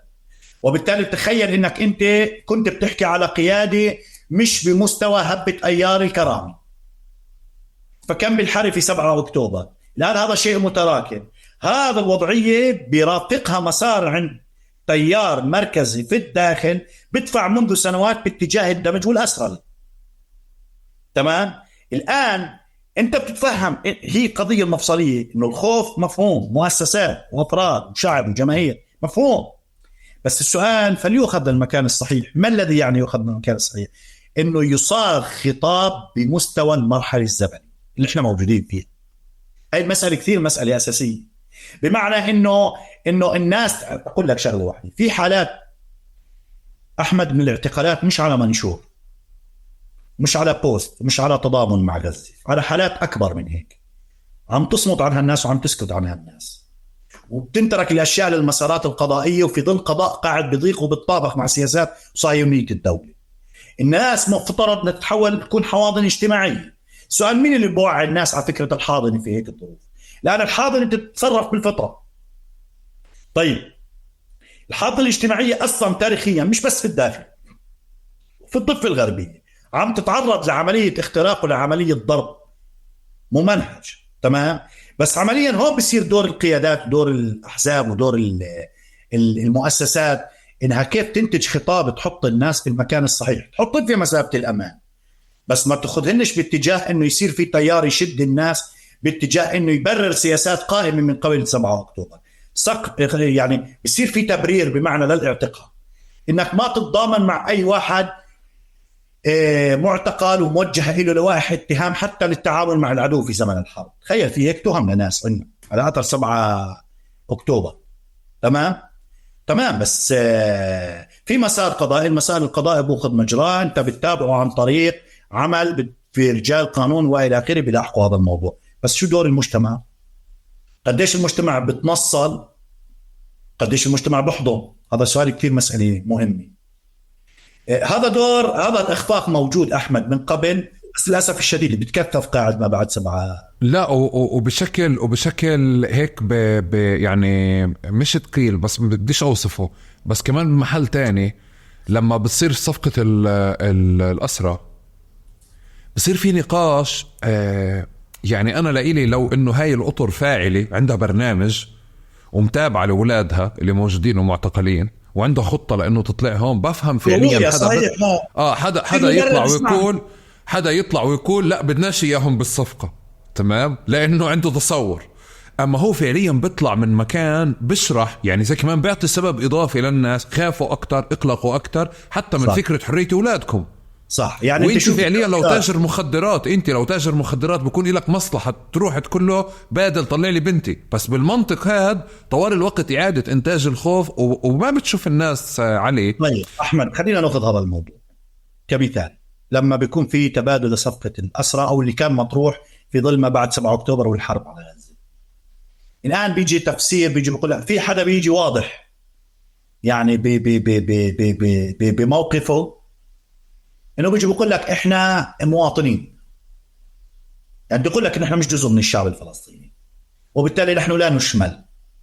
هذا الموقف واضح وموجود تاريخي، تمام. الأسوأ هو هذا الموقف المستبطن على انه في استشارة قضائية مع مؤسسات عربية في الداخل، مؤسسات بتتعلق في سؤال القضاء والعدل وكل هذا المسار، جمعيات حقوقية، إنه بتيجي بتقول لك مش من صالح أسرانا إنه يشملوا في هذه الصفقات لأنك أنت بتثبت عليه التهمة، بينما هو طبعا بعطوك استشارة. هاي استشارة أول شغلة قبل الاستشارة، هو يعني يترك الموضوع استشارة قانونية بمعزل عن سؤال السياسي، هو الأساس المركزي.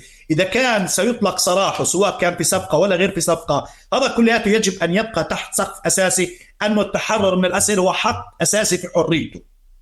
من هون خلينا نبدأ. الآن أنت بتكون تيجي بتقول أنت بتتخلى عن هذا الشرط وبتتخلى عن هذا الحق في ظل أنك أنت بتيجي بتطلب تبريرات قانونية من هذا النوع. طبعا الناس وطنيين بيختلفوا على هذه القضية، تعرف يعني مش هو الاختلاف بين ناس مأسرلين وناس جزء من الحركة الوطنية. في داخل تيار الحركة الوطنية في خلاف على هذه المسألة، تمام. يعني إذا بمعنى أنا شو بيجي بقول لك الحقوقي أو القانوني أو المحامي بقول لك أنا ما بدي أشمله بالصفقة، أنا بدي أخليه يتحرر بمعزل عن الصفقة وارفع التهمة عنه من شان ثاني يوم يرجع لمكان عمله أو لوظيفة وإلى آخره، وما يحسب عليه إنك أنت تثبت عليه الملف كأنه أسير محرر وبالتالي يلاقي عقبات أمامه. هذا اللي بنعطى، تمام. هذا تفسير، هذا الناس تغضوا بتناقشوا والأهل والكذا وإلى آخره، وهو على محمل الجد. بس بينما إنه قضية في حدا بحاجة، وهي المشكلة. القيادة هي تذرعت بهاي الحجج القانونية من شان تبرير إنه لا يشملوا في صفقة الأسرة ولا غيره. صفقة الأسرة بغير صفقة أسرة هو الشرط الأساسي الحق في حريته. الحق في حريته هذا ألف باء، هذا هو المسطرة الأساس اللي أنت بتقيس عليها، إنه هذا كجزء مش كحق طبيعي للإنسان نفسه بصرف النظر عن هويته عن فلسطينية. وبالتالي أنت بتشوف القيادة دائما تبحث عن مخارج، مش عن مخارج، عن تخريجات لكل أدائها السياسي ولا كل الوضع اللي احنا موجودين. بس أحمد بدي أقول لك شغلة واحدة، وضع عن جد مش تبرير الموضوع. الوضع مزري في المنطقة، يعني بخوف. يعني أنا شو كنت أحكي لك إنه إحنا من سنوات شو الشيء اللي بنعاني منه؟ غياب المد الوطني.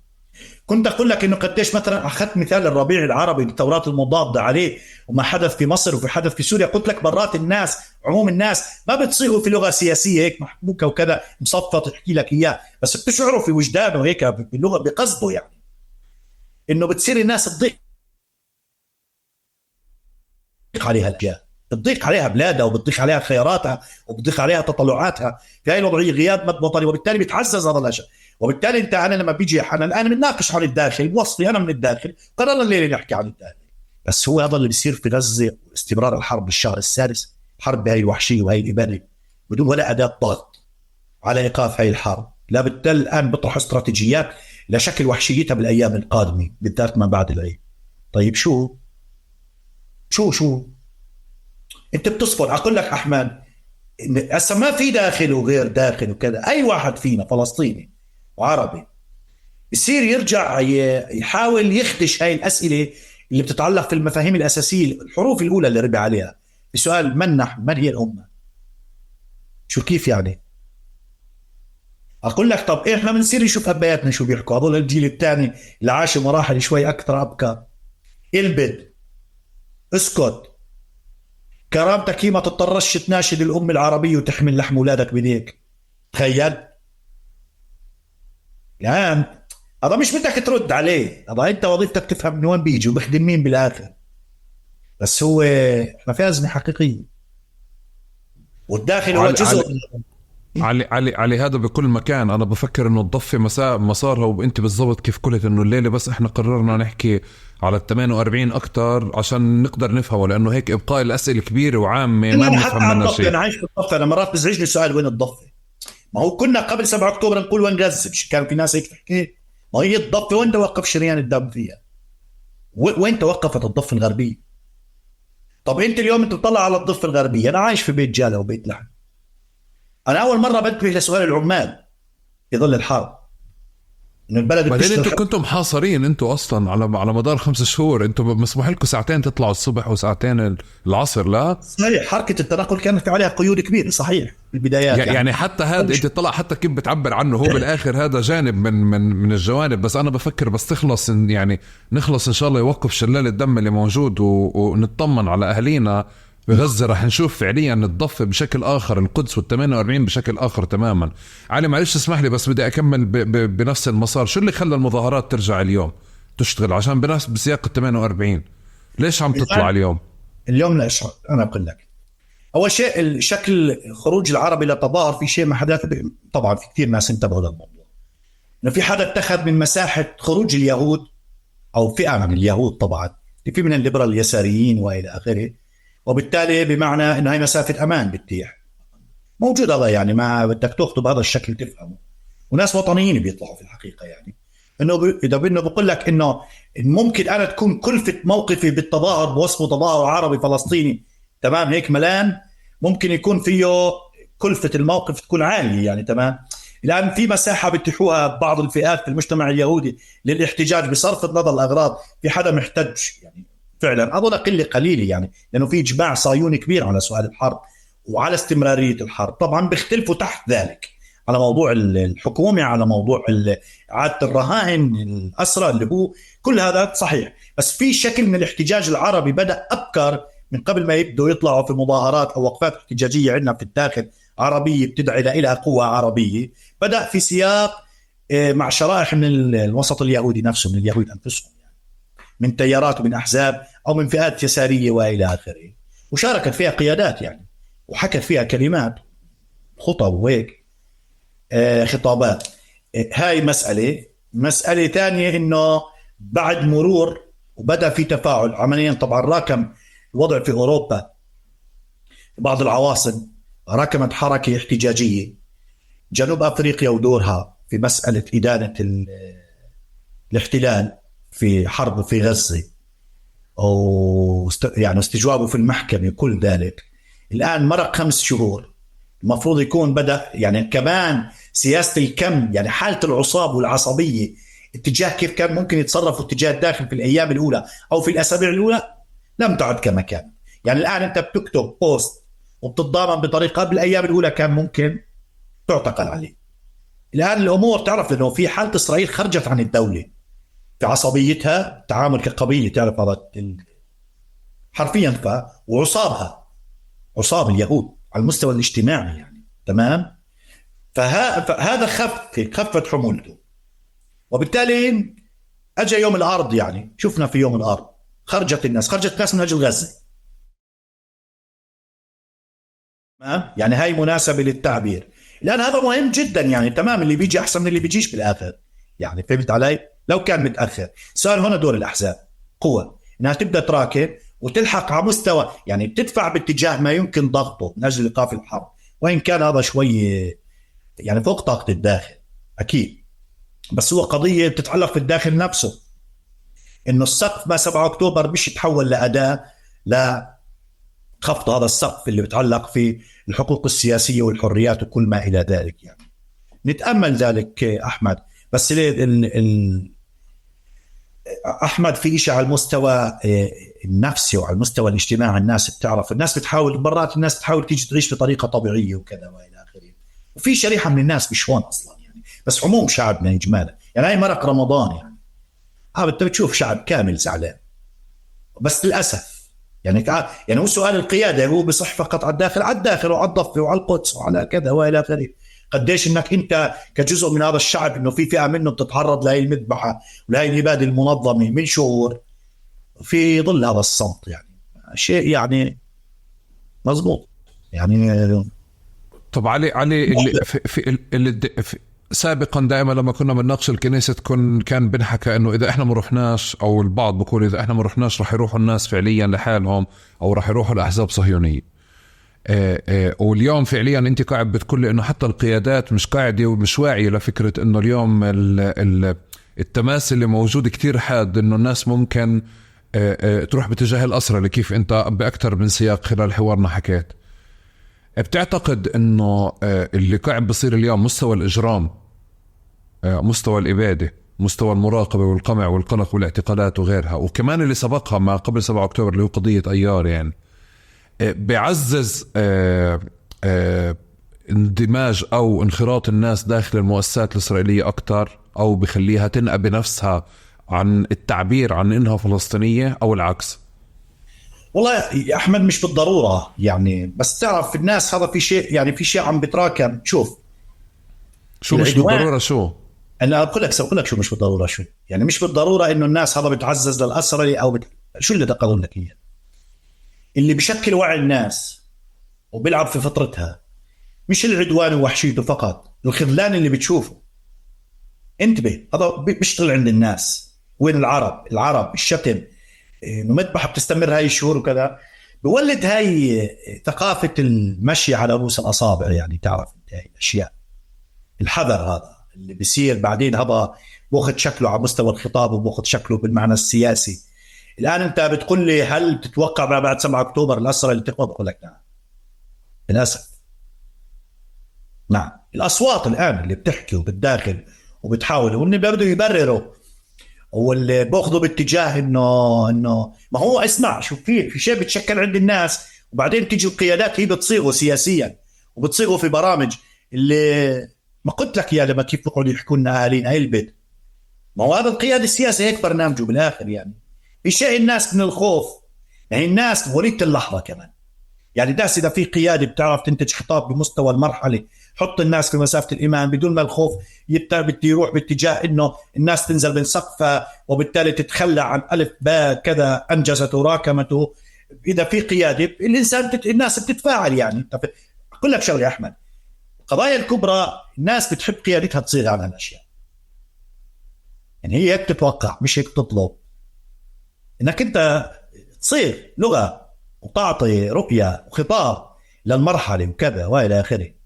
يعني زي ما انت تيجي تقول يا عمي صحيح حدا بده قتل، بس الاحتلال اللي عم بيهدي الانسان حقه يدافع عن نفسه، الاحتلال مش حقه يدافع عن نفسه.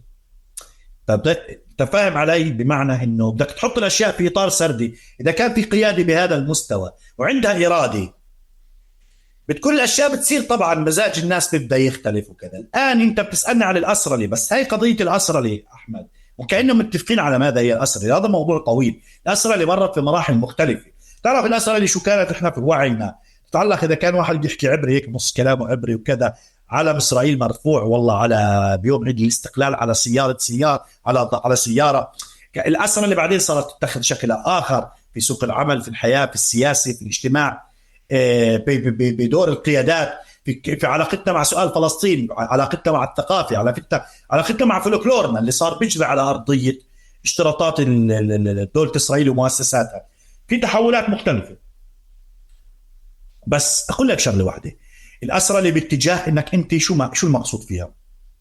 إنك تتخلى عن شيء أنجزته أصلا في وعيك اتجاه سؤال مواطنتك اللي هي جزء منها حقك في التعبير عن هويتك الجماعية، وصفك جزء من هذا الشعب اللي اسمه الشعب الفلسطيني. تخيل أنك أنت تصير تتخلى عن هذا الشيء أنت أنجزته أساسا، أنجزته في السنوات الأخيرة، في العلاقات، في الحركة، في حريتك في التعبير، في مؤسساتك، في المشاريع الخيرية، في التنظيم، في التواصل، في كثير أشياء أنجزته. صار هذا آخر 20-30 سنة، إنك أنت شوي شوي تتخلى عنه لصالح قضايا بتتعلق في خدماتك وحقوقك المعيشية وكذا وإلى آخره، وتصير مشروطة في سؤال ولاك. هذا كارثي.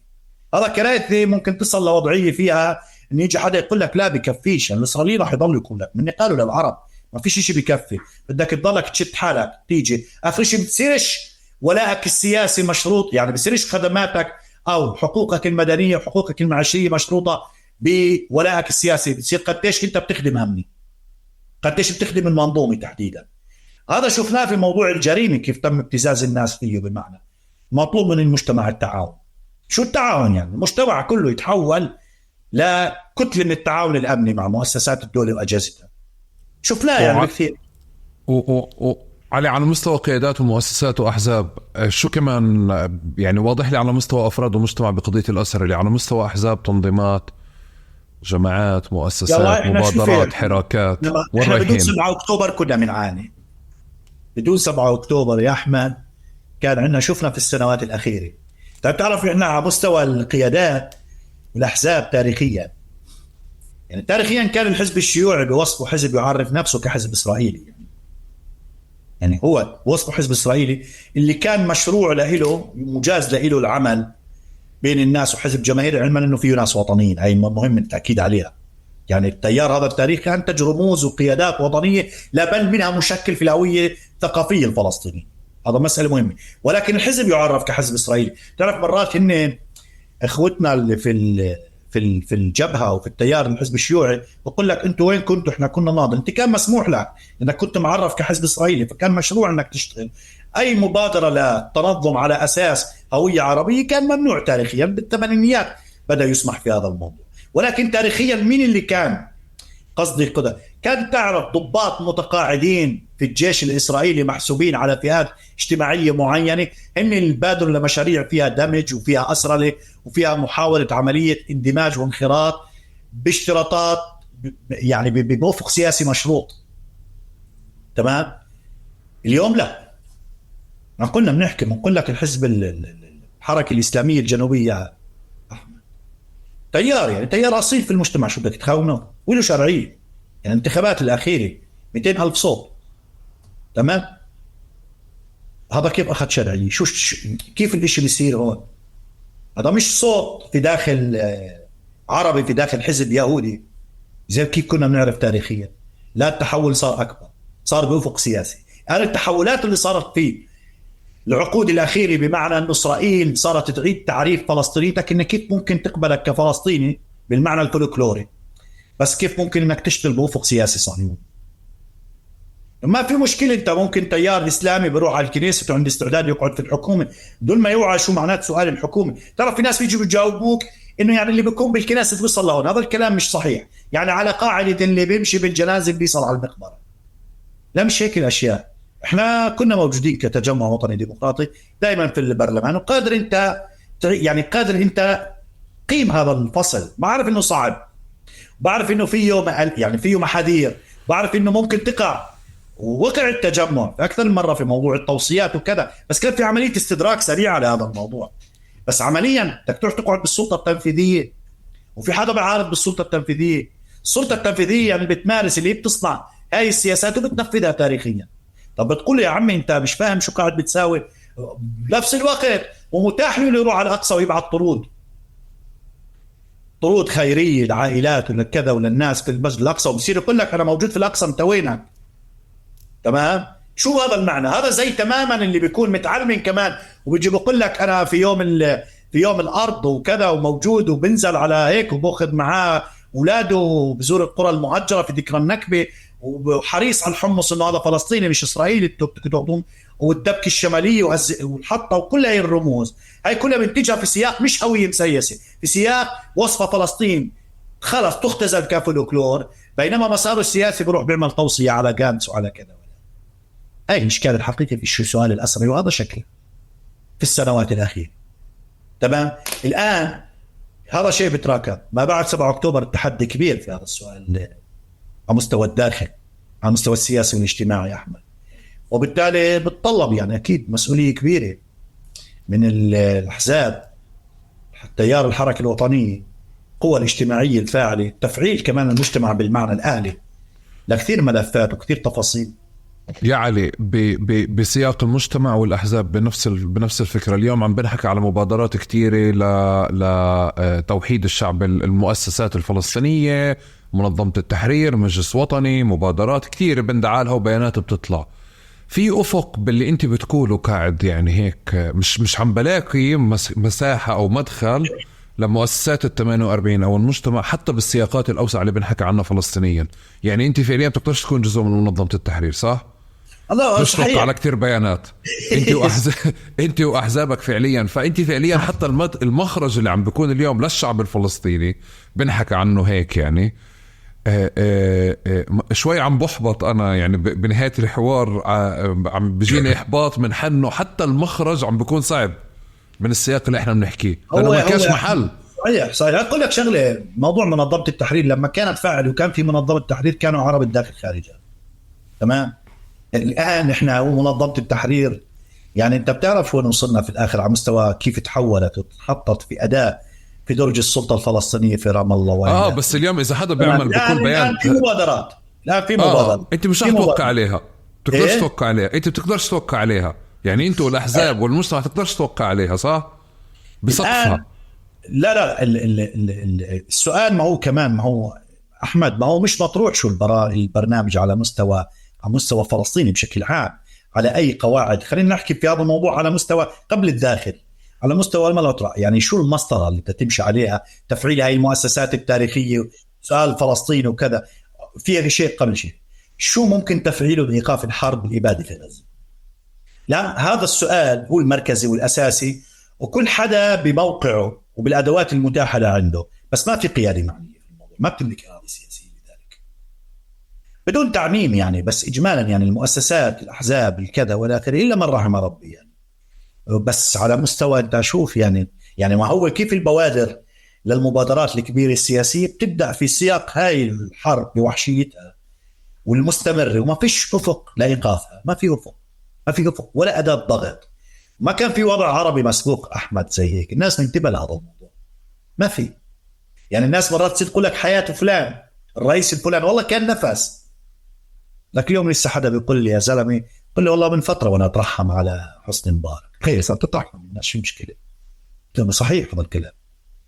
يعني انت بتعرف لما انا وين باخذه على الداخل، وضع الداخل في سؤال الوضع المعنوي هذا، لما بتصير تشوف الناس الامور هيك وكذا.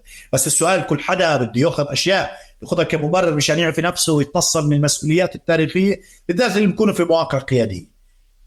لا يعني الخوف مفهوم، والوضع اللي انت بتكون موجود اللي بتسمى بين قوسين خصوصيه، كله ممكن مش تفسيره، مش تبريره، تفسيره فاهمه صحيح، بس لوين الاشياء بعدين بتتاخذ؟ هذا الخوف والقلق والارباك علي. طب شو اجرائيا اعطيني شو يعني انت بتحكي قاعد حلو ممتاز انه احنا لازم نعمل شيء عشان نوقف الاباده حاليا.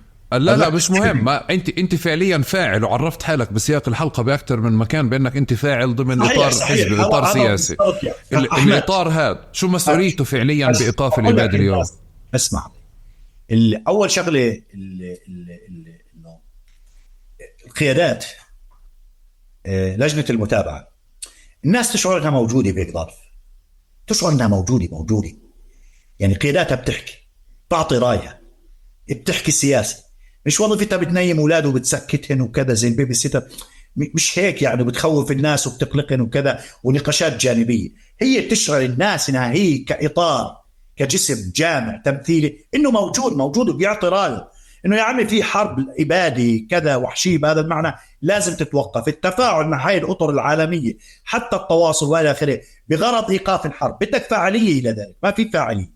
يعني هذا بالحد الادنى، انك تشعر انه في حراك عم بتحرك باتجاه انه في ناس عم بتقول وقف الحرب،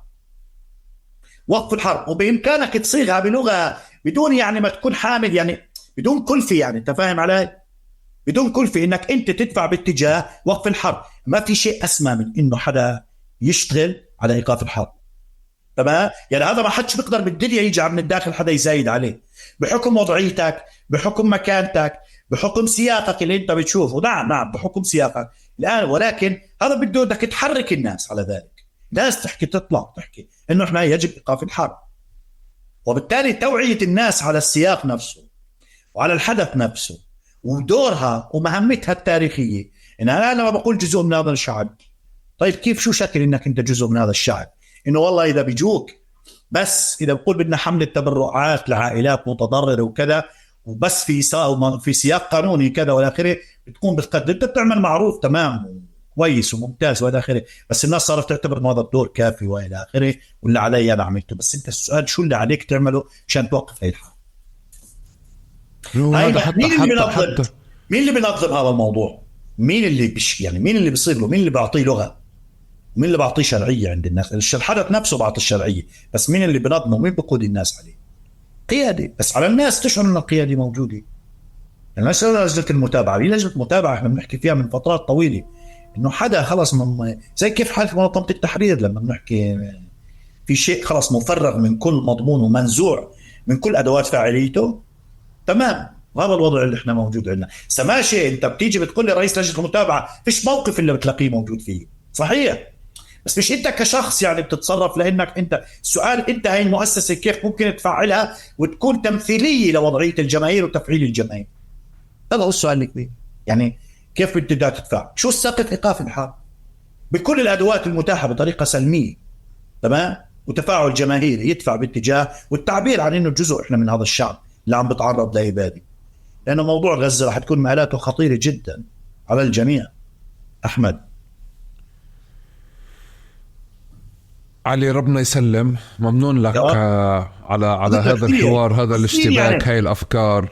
يعني تعرف انه سهل تحكي، صحيح، يعني انا بعرف ممكن حدا يجي يقول لك وكذا وهيك، بس لا، هاي في حقيقه الامور يعني، وهذا كلياته تحت سقف يعني مش كلفته مش عاليه يعني مش انه انت مش بتحرض. وقف الحرب مش سؤال، يعني مش قضيه تحريضيه بتدفع انها تطلع عن الناس مشان الناس، يعني انه لا، انه يجب انه هذا الصوت لازم يستفاعل على السوشيال ميديا. طب مو كان يعني انت بتعرف الناس في الايام الاولى احنا قلنا فهمنا وما حداش شو فاهم، كان حاله عصابيه وعصبيه، وبعدين كيف ممكن تنظيم وكذا؟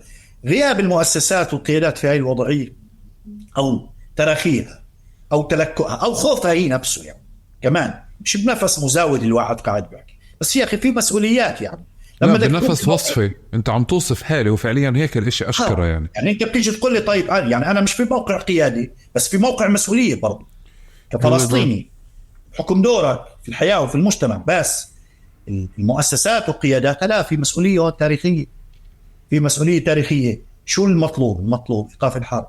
ستقول لي انا بقدرش اوقف الحرب. انت عملت اللي عليك تتوقف الحرب، هذا السؤال المركزي. ما فيش داعي، ممكن ما تقفش الحرب، الامه مش عارفه توقف، العالم مش موقف الحرب، صحيح، بس مهمتك التاريخيه تجاه ذاتك بالدرجه الاولى، تجاه اجيالك، تجاه شعبك. طبعا ما الف باء يعني انك تاخذ دور. يعني تعرف احنا مره يعني مرقنا في موقف احمد قبل سنوات في عام نهايه 2017 بدايه 2018 في دعوه من السلطه المحليه عندنا في عين ماهل لزياره لرئيس الحكومه يجي يزور البلد من اجل تكريمه في البلد. احتجينا طبعا. اول ما بدينا نحكي مع الناس قالوا لنا طبيعي احنا بنقدر نمنع الزياره، وانا مش غرض امنع الزياره، اذا بتمنع الزياره بيكون افضل. يعني هذا التكريم قصد رئيس الحكومه، تكريم رئيس الحكومه باسم عين ماهل كان مرفوض لنا. هي النقطه تحديدا. صار في ناس تخاطبك انك انت انا مش غرضي يا ابني. الا شو غرضك؟ غرضي انه يفهم الولد ابن ال 14 وابن ال 16 انه تكريم رئيس حكومه دوله اسرائيل في عين ماهل مش حق طبيعي. هذا مساله اساسيه، انه الناس ما تروحش تقعد له وتصفق وتقاطع، هذا غرضي.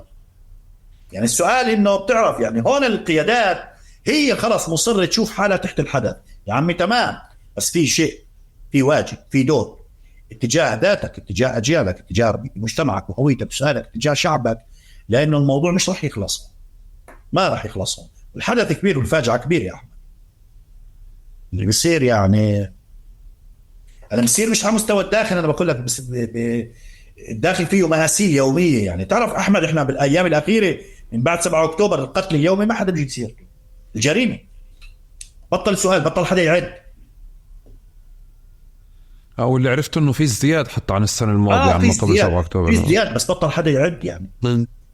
يعني كل كم من يوم تتذكر صار في هذيك يعني يا مسهل.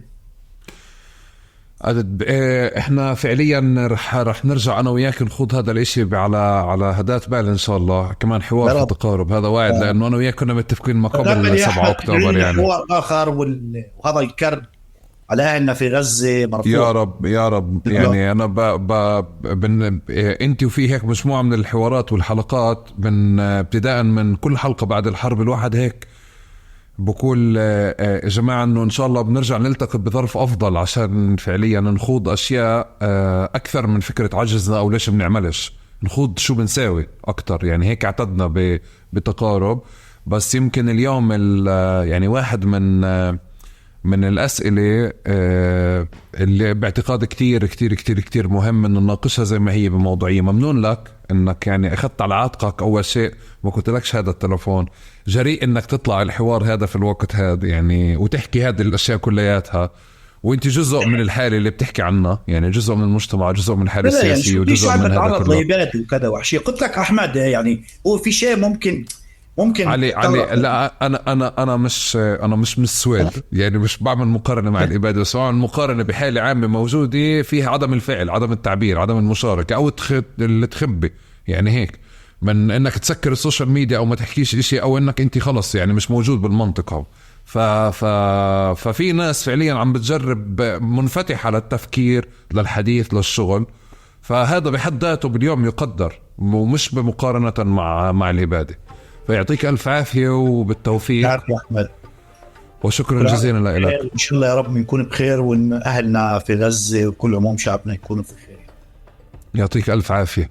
يعطيكم ألف عافية، شكرا جزيلا. هذا الحوار اتسجل ب3/4، يعني هذا واضح من الحوارات اللي لازم دايما نحكي المرجع تبعه الزماني.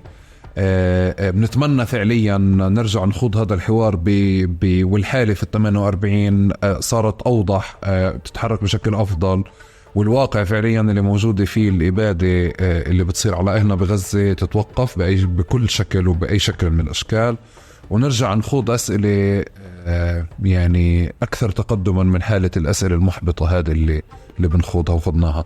إن شاء الله تكونوا مثلي، على الأقل علي ساعدكم مثل ما ساعدني أفهم الحالة بال48 بشكل أكتر. كتير ساعدني، وأتمنى يكون كمان ساعدكم. بدي أذكركم وأشكركم مقدما على مشاركتكم، وتساعدوني بهذه الظروف تحديدا. كل أسئلتكم مقترحاتكم للمواضيع للضيوف بفضل مشاركتكم تقارب بيكون أقرب لإلكم، وإن شاء الله نشوفكم الأسبوع الجاي بحلقة جديدة.